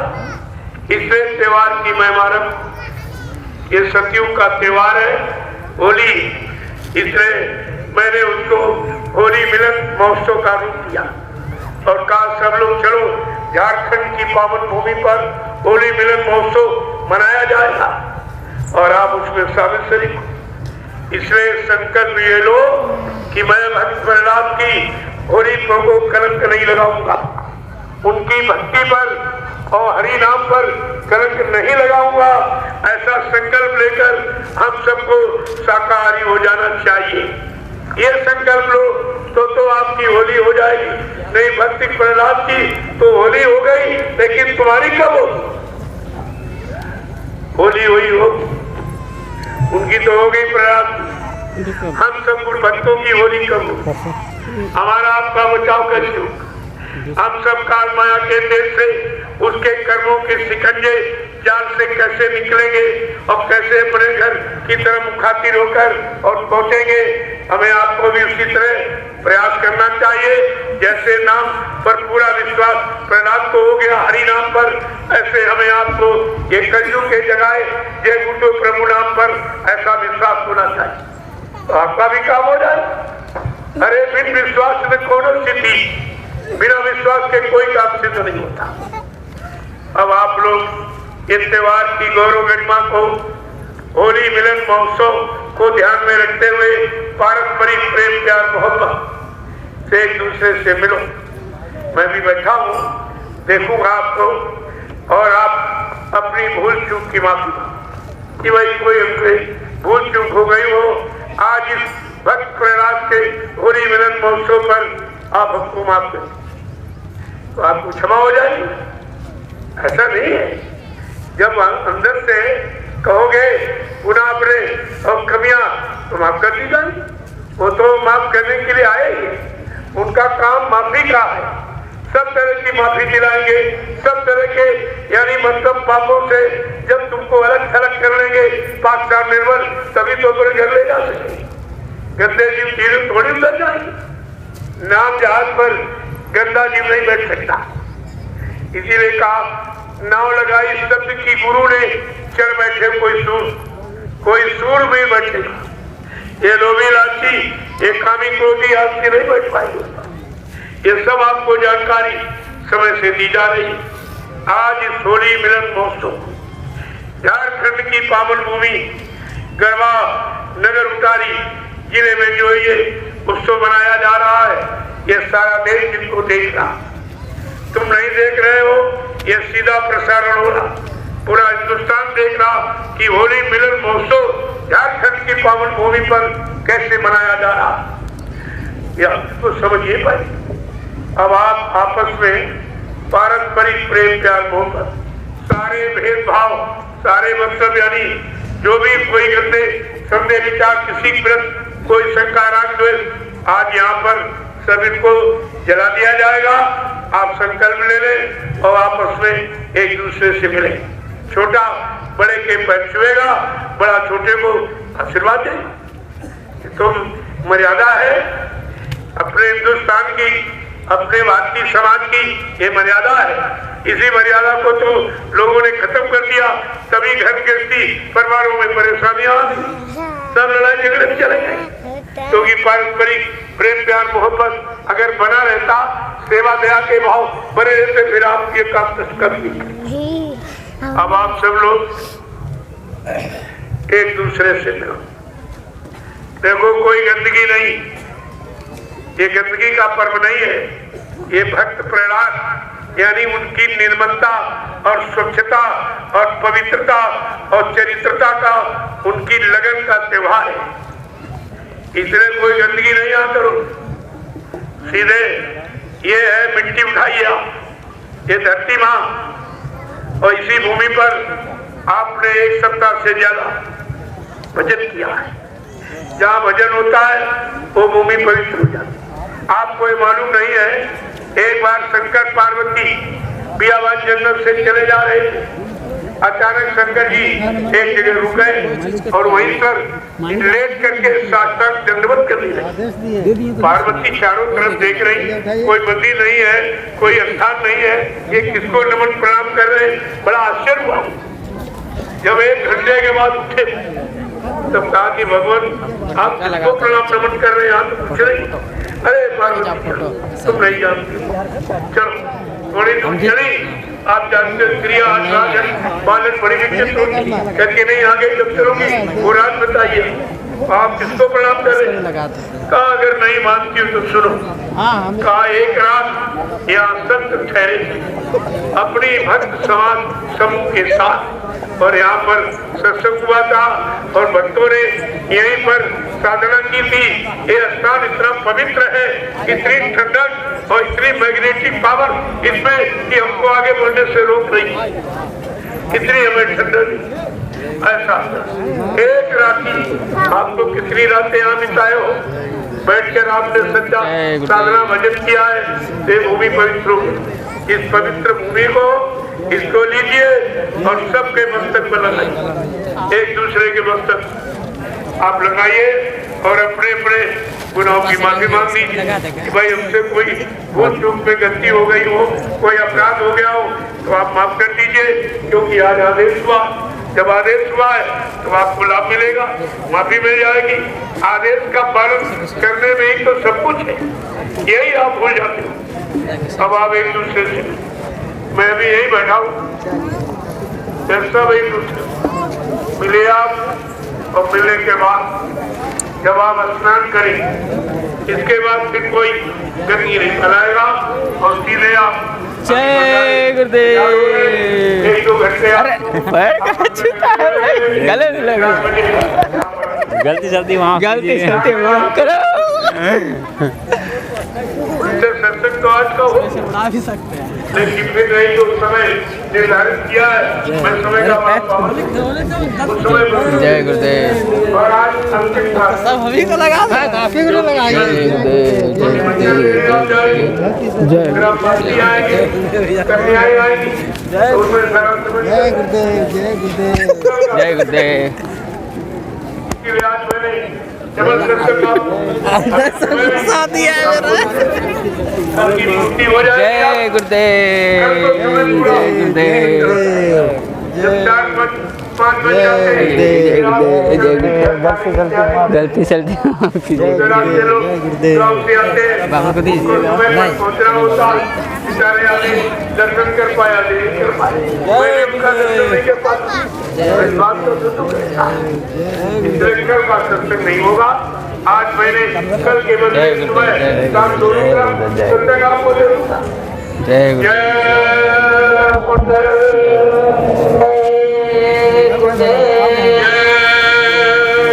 जय गुरुदेव, जय गुरुदेव,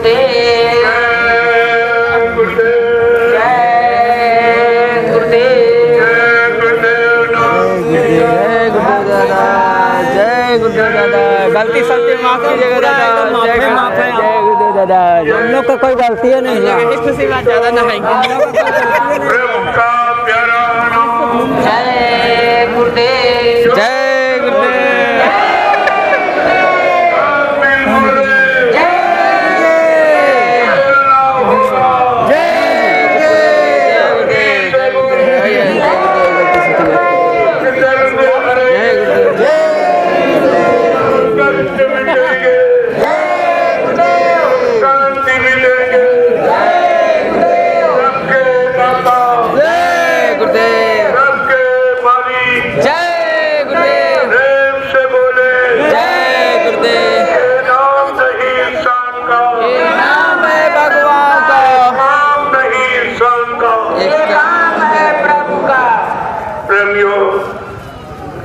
शोभा यात्रा लगाकर दिन पूरे हो गए।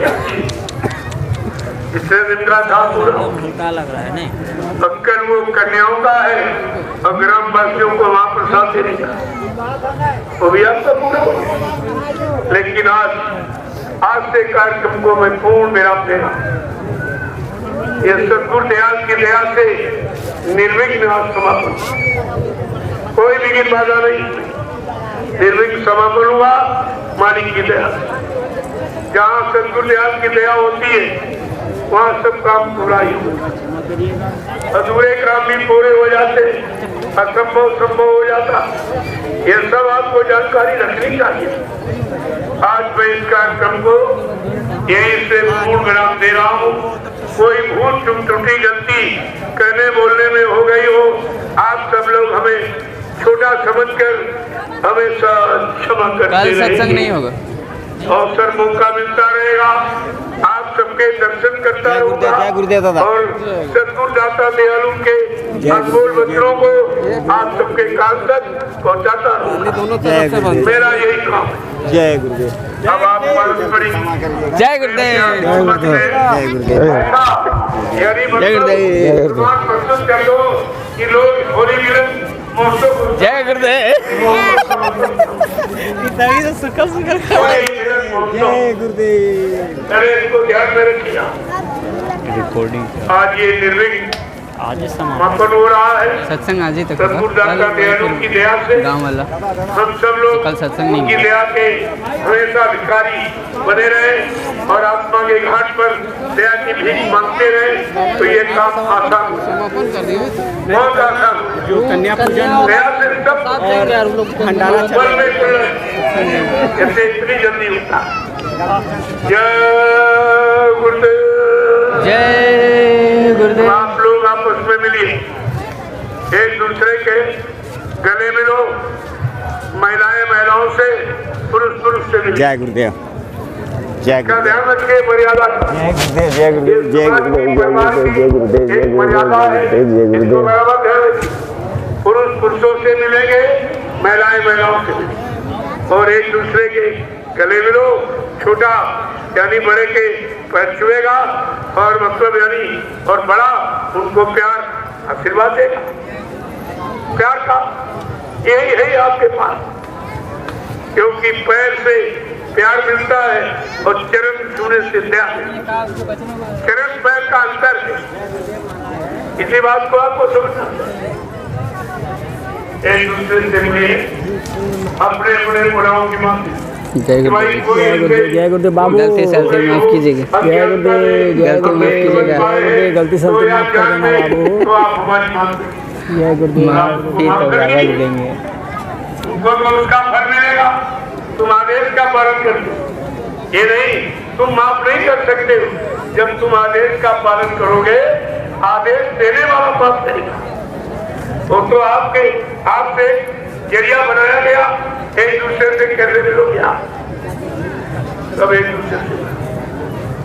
जब आप ये काम, आपका पारस्परिक मिलन काम जब खत्म हो जाए, तब आप लोग धीरे धीरे स्नान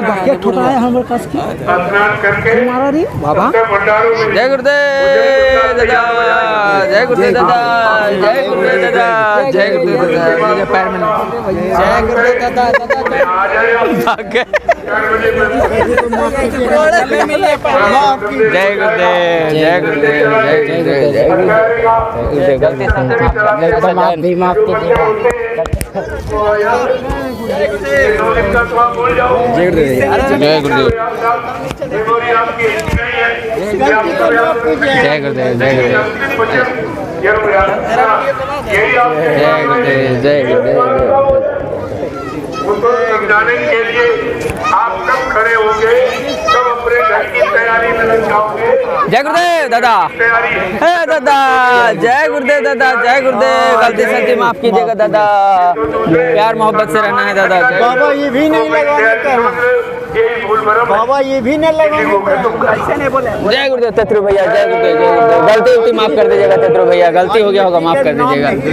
जय गुरुदेव जय गुरुदेव जय गुरुदेव भाई, जय गुरुदेव जय गुरुदेव जल्दबाजी में नहीं। जय गुरुदेव जय गुरुदेव जय गुरुदेव जय गुरुदेव। बड़ी शालीनता और प्रेम से जय गुरुदेव भैया, जय गुरुदेव जय गुरुदेव जय गुरुदेव। आ जाओ भाई, जय गुरुदेव। गलती सलती माफ कर देना, भूल चूक क्षमा करें, उनको आगे का पालन करेंगे।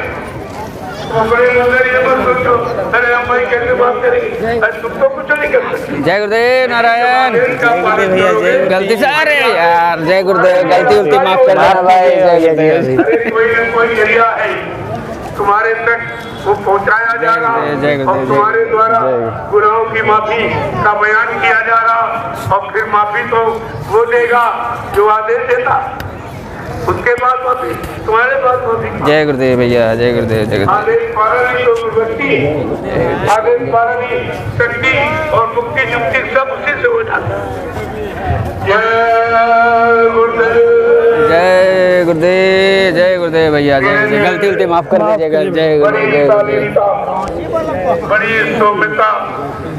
जय गुरुदेव जय गुरुदेव दादा, जय गुरुदेव जय गुरुदेव। आशीर्वाद दीजिए। जय गुरुदेव जय गुरुदेव जय गुरुदेव। गलती माफ कर दीजिएगा, ये गले भी जय गुरुदेव जय गुरुदेव। त्योहार का मतलब उल्टा कर दिया सब, यानी भ्रष्टाचार भ्रष्टाचार उच्चार गंदे खान पान में चले गए, जबकि होली भक्त प्रहलाद की जय गुरुदेव ये भक्तों की है, ये राजसी। जय गुरुदेव जय गुरुदेव। आशीर्वाद दीजिए। जय गुरुदेव जय गुरुदेव जय गुरुदेव। एकदम जियो जागो। जय गुरुदेव, आशीर्वाद दीजिए। जय गुरुदेव जय गुरुदेव जय गुरुदेव जय गुरुदेव। के नाम पर आप कलंक नहीं लगाते, अपमानित नहीं करते। जय गुरुदेव जय गुरुदेव जय गुरुदेव जय गुरुदेव।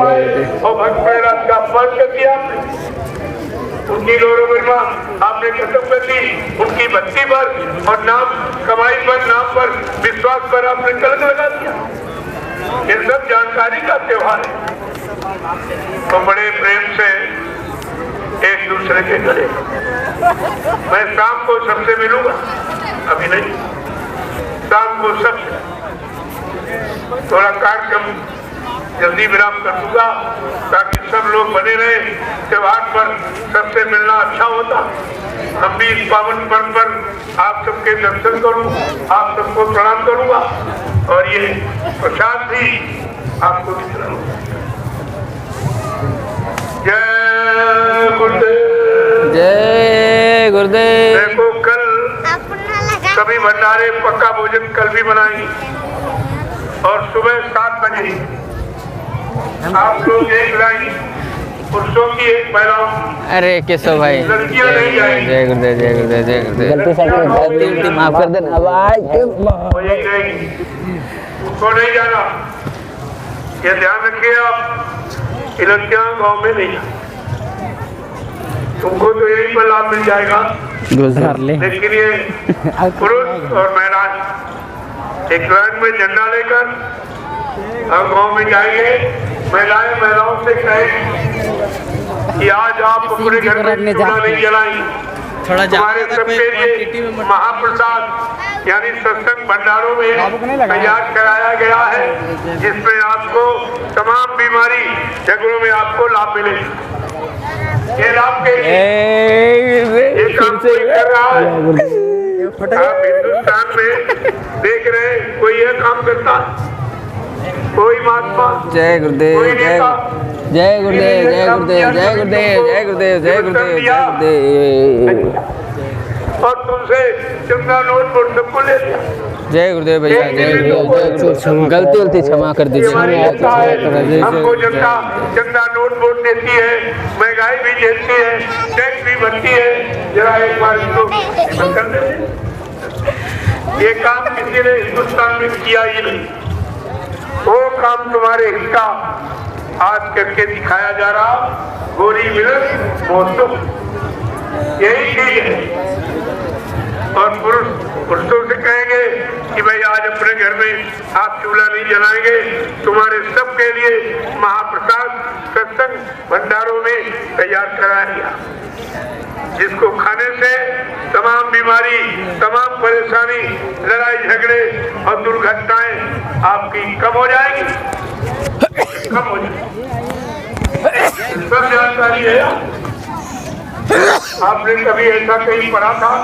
संयुक्त नेता पर अच्छे थे, उसमें भी एक काम किसी ने नहीं किया, क्योंकि महात्मा तो निमंत्रण खाने का शौकीन होता है। वो गांव में निमंत्रण खाने जाता है और गांव वालों से चंद्रमानी मतलब ये सब दान दक्षिणा, रोटी रोटी लंगोटी वो मांगता है। लेकिन लोग कहते हैं ये कैसे महात्मा है? मैं तो कोई महात्मा नहीं हूँ, ना मैं गुरु ना कोई संत हूँ। हमको तो जो सेवा का अधिकार गुरु महाराज ने दिया है, मैं सेवा का काम आपके सामने कर रहा हूँ। मैं तो सेवादार हूँ। कब यानी उनका उपदेशक ये बात दिन में हमेशा, और लोग इस बात को समझ रहे, ये तो काम किसी ने कभी किया ही नहीं। ग्रामवासियों को निमंत्रण किसी महात्मा ने नहीं दिया, किसी नेता ने कभी दिया? बता दो। इस 70 साल की आजादी में जिनको आपने चंदा नोट वोट सब दिया और महंगाई भरी और टैक्स भरे, लेकिन कभी किसी ने निमंत्रण दिया? अरे यही बात आपको समझनी चाहिए। क्या होने वाला है? वक्त बदलने वाला है। ये वक्त बदलने के लक्षण है ये जो आपके सामने ये करके दिखाए जा रहे। सतयुग आने के लक्षण, सतयुग में रोटी सबको मिलेगी और बेटी की रक्षा सुरक्षा होगी। रोटी बेटी का इतिहास मुख्य है। मैंने दोनों बिंदु पकड़े, इस सबको रोटी और बेटियों का चरित्र सुरक्षित रहे और इनके सतीत्व की रक्षा हो, क्योंकि यही बेटियां आगे मां बनेगी। इनसे ध्रुव प्रेरणा पैदा हो तो धर्म की स्थापना हो जाएगी। इनसे सूरवीर चरित्रवान त्यागी पैदा हो, देश समाज का काम हो जाएगा। ये दो बिंदु मैंने पकड़े। इन दोनों बिंदुओं पर अभी ना तो कोई नेता विचार कर रहा, ना कोई महात्मा विचार। इस पर दृष्टि किसी की भी गई नहीं है। और यही मुख्य रोटी और बेटी। आपको रोटी मिलना और बेटी की रक्षा हो जाए, और आपको चाहिए क्या? लेकिन ये दोनों कोई नहीं करने को तैयार, केवल लिख देते दीवारों पर और अखबारों में, लेकिन न तो बेटी की रक्षा है न रोटी की व्यवस्था। रोटी माने रोजी, रोजी से रोटी, तो रोजी तो किसी को मिली नहीं। सब बेरोजगार, सब सड़कों पर चक्कर घूम रहे, मार रहे। माँ बाप ने पैसा जो था घर में सब पढ़ाई लिखाई में खर्च कर दिया, और बच्चा किसी के काम नहीं। अब वो बेचारा पढ़ा लिखा मजदूरी तो कर नहीं सकता, तो वो सब अनैतिक कार्य में लगे, कोई लूटपाट में, कोई राजनीति में, कोई छीना झपटी, कोई चोरी डकैती, सब मतलब यानी झूठ छल कपट सब इसी में चले गए। ये तो अधिकार किनको था जिन्होंने आपसे वोट लिया, नोट लिया है, चंदा लिया है, महंगाई ली है, टैक्स लिए हैं, ये उनके जिम्मेवारी। माँ बाप की जिम्मेदारी बच्चे के पढ़ाने की, और बच्चे की जिम्मेदारी पढ़ने की, फिर नौकरी और व्यापार रोजगार, ये सरकार की जिम्मेदारी। पढ़ लिए हम कैसे काम करें। सब अगर पूरी जिम्मेदारी समझ ले तो किसी बात की कमी नहीं। ये जिम्मेदारी तो लोग भूल गए, अपना कर्म कर्तव्य सब भूल गए। इसीलिए देश में तबाही आ गई, लड़ाई छिड़ गई, बुराइयां छिड़ी, ये सब बढ़ गई। जब तक इस बात पर गौर ख्याल विचार नहीं किया जाएगा, तब तक कोई सुधार की बात दिमाग से मत सोचो। वो स्वामी जी महाराज गृहस्थ थे, उन्होंने भविष्यवाणी कलयुग के लिए कर दी, और कलयुग की राजनीति के लिए कर दी। क्या कहा? अगर इसको पढ़ लेते आप तो कभी ये गलती नहीं करते आप। उन्होंने साफ साफ शब्दों में लिखा, जय गुरुदेव, जय गुरुदेव। या सुराज प्रजा दुखारी, स्वर्ण पवन नरक अधिकारी। जिसके राज में प्रजा दुखी है वो राजा नरक में जाएगा। मैं नहीं कहता हूँ, ये रामचरित मानस कह रही। तो क्या इन्होंने पढ़ा नहीं है? श्री राम के नाम पर तो शासन चला रहे, व्यवस्था चला रहे, उन्हीं के नाम पर वोट मांग रहे, और उनका इतिहास भूल गए कि उनका इतिहास क्या है। कि राम ने राजनीति की, उन्हीं के नाम पर तुम भी आज राजनीति खेल रहे हो, तो कम से कम उनके इतिहास को, उनकी नीतियों को तो पढ़ लो। राम राज बैठे त्रैलोका, हर्षित भय गए सब दुखा। जिस दिन भगवान राम राजगद्दी पर बैठे, सारे दुख चले गए और सुख और समृद्धि आ गई। ये लोग जब से गद्दी पर बैठे, सारे सुख शांति चले गए, और दुख तकलीफें और मार का हिस्सा सब शुरू हो गई। ये तो बिल्कुल उल्टा हो रहा। राम के विपरीत, राम के इतिहास पर गद्दी पर तिलक लगा रहे आप, तो सजा पाने की अधिकारी ये सब। और क्या कहते हैं गोस्वामी महाराज कि राम ने कैसी राजनीति, किस तरह से राजनीति बिन धर्मा और प्रभु समर्पे बिन सत्कर्मा। राजनीति बिना धार्मिक कमाई के, पहले के राजे महाराजे बादशाह कोई न कोई हाथ से काम करते थे, और उससे जो यानी पैसा आता था उसी की रोटी खाते थे। राजकोष का धन वो जनता का समझते थे कि नहीं ये जनता की कमाई है, ये जनता के सुख समृद्धि के लिए, इसमें मेरा कोई अधिकार नहीं है, मैं इसको अपने शरीर पर खर्च नहीं करूंगा, न दोष लग जाएगा। हमारी गलती आज तो सारे गलती नहीं है।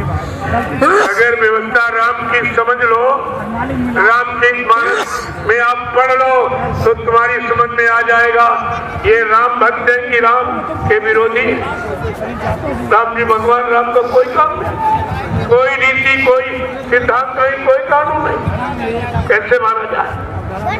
ये आपको ध्यान में रखना चाहिए था। आपने ध्यान राम के ध्यान में रखते तो जरूर आप अपने बुद्धि का निर्णय ले रहे। कभी बुद्धि से गलत व्यक्ति को आप सपोर्ट नहीं करते, वोट सपोर्ट कभी नहीं करते आप। क्यों कि रामचरितमानस आपको नित्य पारिवारिक सामाजिक शिक्षा दे, वो शिक्षा का, वो नीतियों का ग्रंथ है। लेकिन कुछ नहीं सुनता। चलो जय गुरुदेव, जय गुरुदेव, जय गुरुदेव, जय गुरुदेव, जय गुरुदेव, जय गुरुदेव, जय गुरुदेव। नाम किसका? प्रभु का, जय गुरुदेव। नाम किसका? प्रभु का, प्रभु का प्यारा नाम। जय गुरुदेव। मैं अरे कवच पहन इस कार्यक्रम को आज पूर्ण विराम दे रहा हूँ। जो कवच है कवच ये सदगुरु दाता दयालु की कृपा से निर्विघ्न सभा। बाजार में सौदा लेने बहाना से ऐसे करो। झारखंड के लोगों को समझना चाहिए, इतना बड़ा तुमको परमार्थ कमाने का समय नहीं मिलेगा। इसलिए सबको इस कार्यक्रम में अपनी गाड़ी कमाई का योगदान करना चाहिए। नहीं करोगे तुम परमार्थ से खारिज हो जाओ। वैसे तो पूरे देश का ये तो राष्ट्रीय पर्व है, सबका, सबको करना चाहिए। लेकिन जिनके यहाँ हो रहा, झारखंड के प्रेमियों को ये विशेष तौर से समझना चाहिए, कोई प्रेमी वंचित न रह जाए। अगर तुमने अपनी गाड़ी कमाई का कुछ नहीं किया तो परमात्मा से क्या मिलेगा? और वैसे तो तुम्हारे हर कमाई में गुरु का दसवांश है। अगर 100 रुपए कमाते हो तो 10 गुरु के। इसी तरह अगर गुरु का अंश दसवांश आप निकालते रहते तो तुम्हारे घर में कोई बीमारी, कोई परेशानी, कोई दुर्घटना, कोई कष्ट होने वाला नहीं था। लेकिन आप गुरु का अंश भी खा जाते, उनका भी आप खा जाते। और कहा था मेरा तो वंश बच्चा हजम नहीं कर सकते, और कोई कारण बन के निकल जाएगा और फिर तुम परेशान हो जाओ। इसलिए दसवांश पर विचार तो आपको करना चाहिए। अगर परमात्मा की लाभ प्राप्त करना है, बाबू का ही है, खासकर झारखंड के कोई प्रेमी ऐसा न रहे। इसके लिए कर कितना लगा? अरे भाई जितना आप पैदा करते उसी में तो दशम देना, कोई सब थोड़ी देना। मान लो 100 रुपये आप पैदा करते हो, 90 तुम्हारे 10 गुरु के। कितनी छोटी सेवा रखी। और 90 से जो तुम नहीं भला कर पाओगे और 10 से तुम्हारा भला हो जाएगा, तो कितना बड़ा काम आपका होना। लेकिन आप बात समझते नहीं। जय गुरुदेव, जय गुरुदेव। बाकी जो प्रेमी कार्यालय में दे रहे वो तो मैं सब नहीं लगाऊंगा। जितना हमको आप देते हो या आज तक दिया वो सब नहीं लगा, वो उधर लगाऊंगा। आश्रम और जगह जगह आश्रम बने, लेकिन आश्रम में ही लगे, इधर उधर कहीं कोई अपने इस्तेमाल में नहीं। मैं तो कभी 1 रुपया भी खर्च नहीं करता। अब कोई तुम्हारी बीमारी आ जाए तो उसके लिए, जब तुम्हारी बीमारी है तो तुम्हारे पैसा तो खर्च किया जाए। हम कहाँ से लाए? मेरे पास तो कुछ है नहीं। मैंने पहले आपसे बता दिया, आप ये कपड़े देते हो, तुम्हारे दिए कपड़े पहनता हूँ। तुम्हारी तुम्ही की तुम्हारा दिया हुआ 1 रोटी दोपहर 1 शाम को, वो तुम्हारी दी लिखा था। और जो भी आप ये देते हो 1, 2, 10, 20, 50, 100 मैं उधर परमार्थ में आपका लगा देता हूँ। ऐसी जगह लगेगा, तुमको भी लाभ मिलेगा। और जब तक वो चीज वहाँ रहेगी वो तो लाखों बरस तक इतनी बड़ी सेवा का उपयोग कोई कहीं कर नहीं सकता। वो भी मैंने अपनी इच्छा से नहीं। जब 10 जुलाई से 23 जुलाई तक 1997 में गुरु पूर्णिमा का कार्यक्रम नैमिषारण्य की वो गोमती नदी के उस पार किया गया था, तो बाबा जी ने आखिरी दिन क्या कहा था? बच्चा, ये 88,000 ऋषियों की तपोभूमि है, यहीं से सतयुग के अंकुरन निकलेंगे। मैंने उसी आदेश को सिर माथे रखकर वो तपोभूमि को ले लिया। आपकी गाड़ी कमाई, मेरा उसमें कुछ न, मेरे नाम 1 इंच जमीन, वहाँ कुछ सब आपका है। आपके लिए मैं क्या करूँ? मेरे तो कोई बीवी बच्चा है नहीं जिसके लिए मैं इकट्ठा करूंगा, आपको धोखा दूंगा या आपसे झूठ बोलूंगा। ये काम नहीं। मेरा कोई बैंक बैलेंस खाता नहीं, एकदम खुली किताब हिंदुस्तान। मेरे पास कुछ नहीं है, जो है सब आपका दिया हुआ। आप आपके काम में लगाओ। सिर्फ मेरी लंगोटी मेरे पास और मेरा कुछ नहीं, इस बात को आप समझ लेना चाहिए। इसके अलावा जो भी सब आपके लिए है, आपके काम में लगाओ जितनी जल्दी हो जाए, क्योंकि व्यवस्था जो मथुरा आश्रम की खराब की गई उसकी पवित्रता को ध्यान में रख करके मैंने नैमिषारण्य में सदगुरु धाम बनाने का गुरु आदेश के द्वारा संकल्प लिया और उसी में आपका लगेगा बन जाए अच्छा रहेगा। क्योंकि मथुरा में कभी बाबा जी ने कहा था मन से कि यहाँ से सत्युग के अंकुर निकलेंगे, वहां तो कभी नहीं कहा गया। जहाँ की ने कहा गया वहीं पर ये काम किया जाए, और अंकुरण कोई आसमान में थोड़ी निकलेगा, वो तो जमीन पर होगा काम। इसलिए और वो 88,000 ऋषियों की तपोभूमि आप ले लीजिए, इतनी पवित्र कई भूमि नहीं जिसके बारे में रामचरित मानस भी बखान करती है कि तीर्थवर नैमिष विख्याता अति पुनीत साधक सुखदाता। ये नैमिषारण्य तीर्थों का राजा महातीर्थ है, इतना पावन पुनीत है। यहाँ पर जब किसी संत के साधक आएंगे, नाम की कमाई करेंगे, उनको सुख शांति मिलेगी। जब उनके लिए गोस्वामी महाराज लिखा तो वही काम तो किया जा।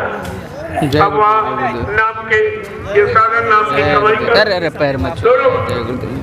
आश्रम में गलती भैया। और इसलिए जो भी आपका राशन बनता है, जय गुरुदेव, जय गुरुदेव, जय गुरुदेव भाई, जय गुरुदेव, जय गुरुदेव, जय गुरुदेव, जय गुरुदेव। और आने जाने वाले पैर मत छू। जब मेरा कभी भंडारा 24 घंटे चलता है, 2 बरस से बराबर भंडारा चल रहा है। आपका दिया हुआ अन्न वहाँ पर आप तो नहीं जा पाते, लेकिन तुम्हारा अन्न पहुँच जाता, तुम नहीं पहुँच पाते, तुम्हारी गाड़ी तो कमाई पहुँच जाती, काम तो तुम्हारा घर बैठे हो रहा। इसी बात को आपको सोचा। कभी एक बार मैंने केवल अपनी बात जरूर कहा कि भूम सेवा, वो भी अपने लिए नहीं, वो गुरु परिवार को ठहरने के लिए। कहाँ रुकेंगे, कहाँ बैठ के सुमरन भजन करेंगे, कहाँ सत्संग सुनेंगे, कहाँ भोजन करेंगे, कहाँ आप आवाज करेंगे, तो तुम्हारे लिए ही वो भी बात की जाए कि भूमि सेवा। और वो प्रेमी दे रहे हैं, मैं तो कभी लेता नहीं वहाँ, कहता है यहाँ लिखा दीजिए और आपकी वहाँ पहुँच जाए। जो प्रेमी कहते नहीं भाई खाते पर, तो अपनी जय गुरुदेव आध्यात्मिक वैचारिक प्रचार समिति मैंने पहले बना दी ताकि कोई धोखा हो, किसी के नाम कर लिया जाए, उसको लालच आ जाए तो व्यवस्था बिगड़ जाएगी। इसलिए जो भी होगा वो समिति के द्वारा, सब जय गुरुदेव आध्यात्मिक वैचारिक प्रचार समिति के द्वारा ये सब काम होगा। उसमें समिति का खाता है, प्रेमी खाते पर अपनी सेवा भेजते थे। इससे जो है तुम्हारी सेवाओं का दुरुपयोग नहीं, और सेवाओं का खर्च मैं अपने आप से करता, वो किसी को ऐसे नहीं, अपनी देखरेख में, क्योंकि तुम्हारी गाड़ी कमाई बड़ी मेहनत की है और मुझसे भी आप बहुत मेहनत ले लेते हो, तब देते हो। मैं 4 घंटे बैठ के सत्संग करता हूँ, 4 घंटे आपसे मिलता हूँ, जब 8 घंटे आप हमको बैठा लेते हो तब तुम 10 रुपए देते हो। इतनी मेहनत करने पर आप देते हो, तो इतनी ही मेहनत के बाद जो ये सेवा मिली है, मैं इसका दुरुपयोग थोड़ी होने दूँ। तुम्हारी मेहनत का भी ध्यान और अपनी मेहनत का भी ध्यान कि 8 घंटे बैठकर, और बड़े बड़े कार्यक्रम हो तो 12-12 घंटे बैठता, कभी सवेरा हो जाता। जब वो पूर्णिमा का कार्यक्रम नैमिषारण्य में हुआ था तो मैं शाम को मतलब यानी 10 बजे 8-9 बजे बैठ जाता था, सुबह 3 बजे उठता, सबसे मिलते, क्योंकि 6 लाख और 7 लाख प्रेमियों से मिलना ये इंसान की बस की बात नहीं है। हम आपसे कहें चलो तुम इनके सिर पर हाथ रख दो तो तुम थक जाओ, तुम्हारे बस का भी नहीं। और तुम सब लोग सबसे मिलता हूँ, कोई ये भी नहीं कह सकता मिलते नहीं, हमें कोई डर भय थोड़ी, हमने किसी का कुछ लिया और आपका भी नहीं लिया जो आपसे कोई हमें डर हो, आपसे शंका हो या आपसे छिपके रहे, ये काम नहीं करता, ये काम यहाँ नहीं होता। बिल्कुल खुला दरबार है ये, और जो काम कहीं नहीं होता वो हो रहा है। अरे माफ कर अब तो लगभग 1.5-2 साल अभी हुए हैं, नहीं इसमें कितना काम हो, 60 साल में मथुरा में उतना काम हो पाया और ये 1.5 साल में उधर देख लिया। तो आपकी कमाई लगी है, मेरा उसमें कुछ नहीं है। आपकी जो आपने दर्शन में लिया, यदि अब आपने मेहनत बहुत कराई है तब 10 रुपए निकाल के देते हो, ऐसे तो आप देते नहीं। मैंने उस मेहनत को और आपकी गाड़ी कमाई को दोनों को एक में जोड़ दिया और एक ही जगह आपका इस्तेमाल हो जाए, जिससे आगे आने वाले समय में सारा कुल परिवार लाभ उठाए। मैंने अपने लिए कुछ नहीं, क्योंकि मेरा कुछ सही नहीं, मैं करूँगा क्या, मैं किसके लिए करूँगा, यही बात आपको सोचना चाहिए। जय गुरुदेव, जय गुरुदेव, जय गुरुदेव, जय गुरुदेव, जय गुरुदेव। नाम किसका, प्रभु का, जय गुरुदेव। नाम किसका, प्रभु का, प्रभु का प्यारा नाम। अब आप लोग धीरे धीरे चलिए आश्रम, क्योंकि एक बार की तो सब लोग नहीं आ पाओ, धीरे धीरे आओ, मिलते जाओ और आश्रम।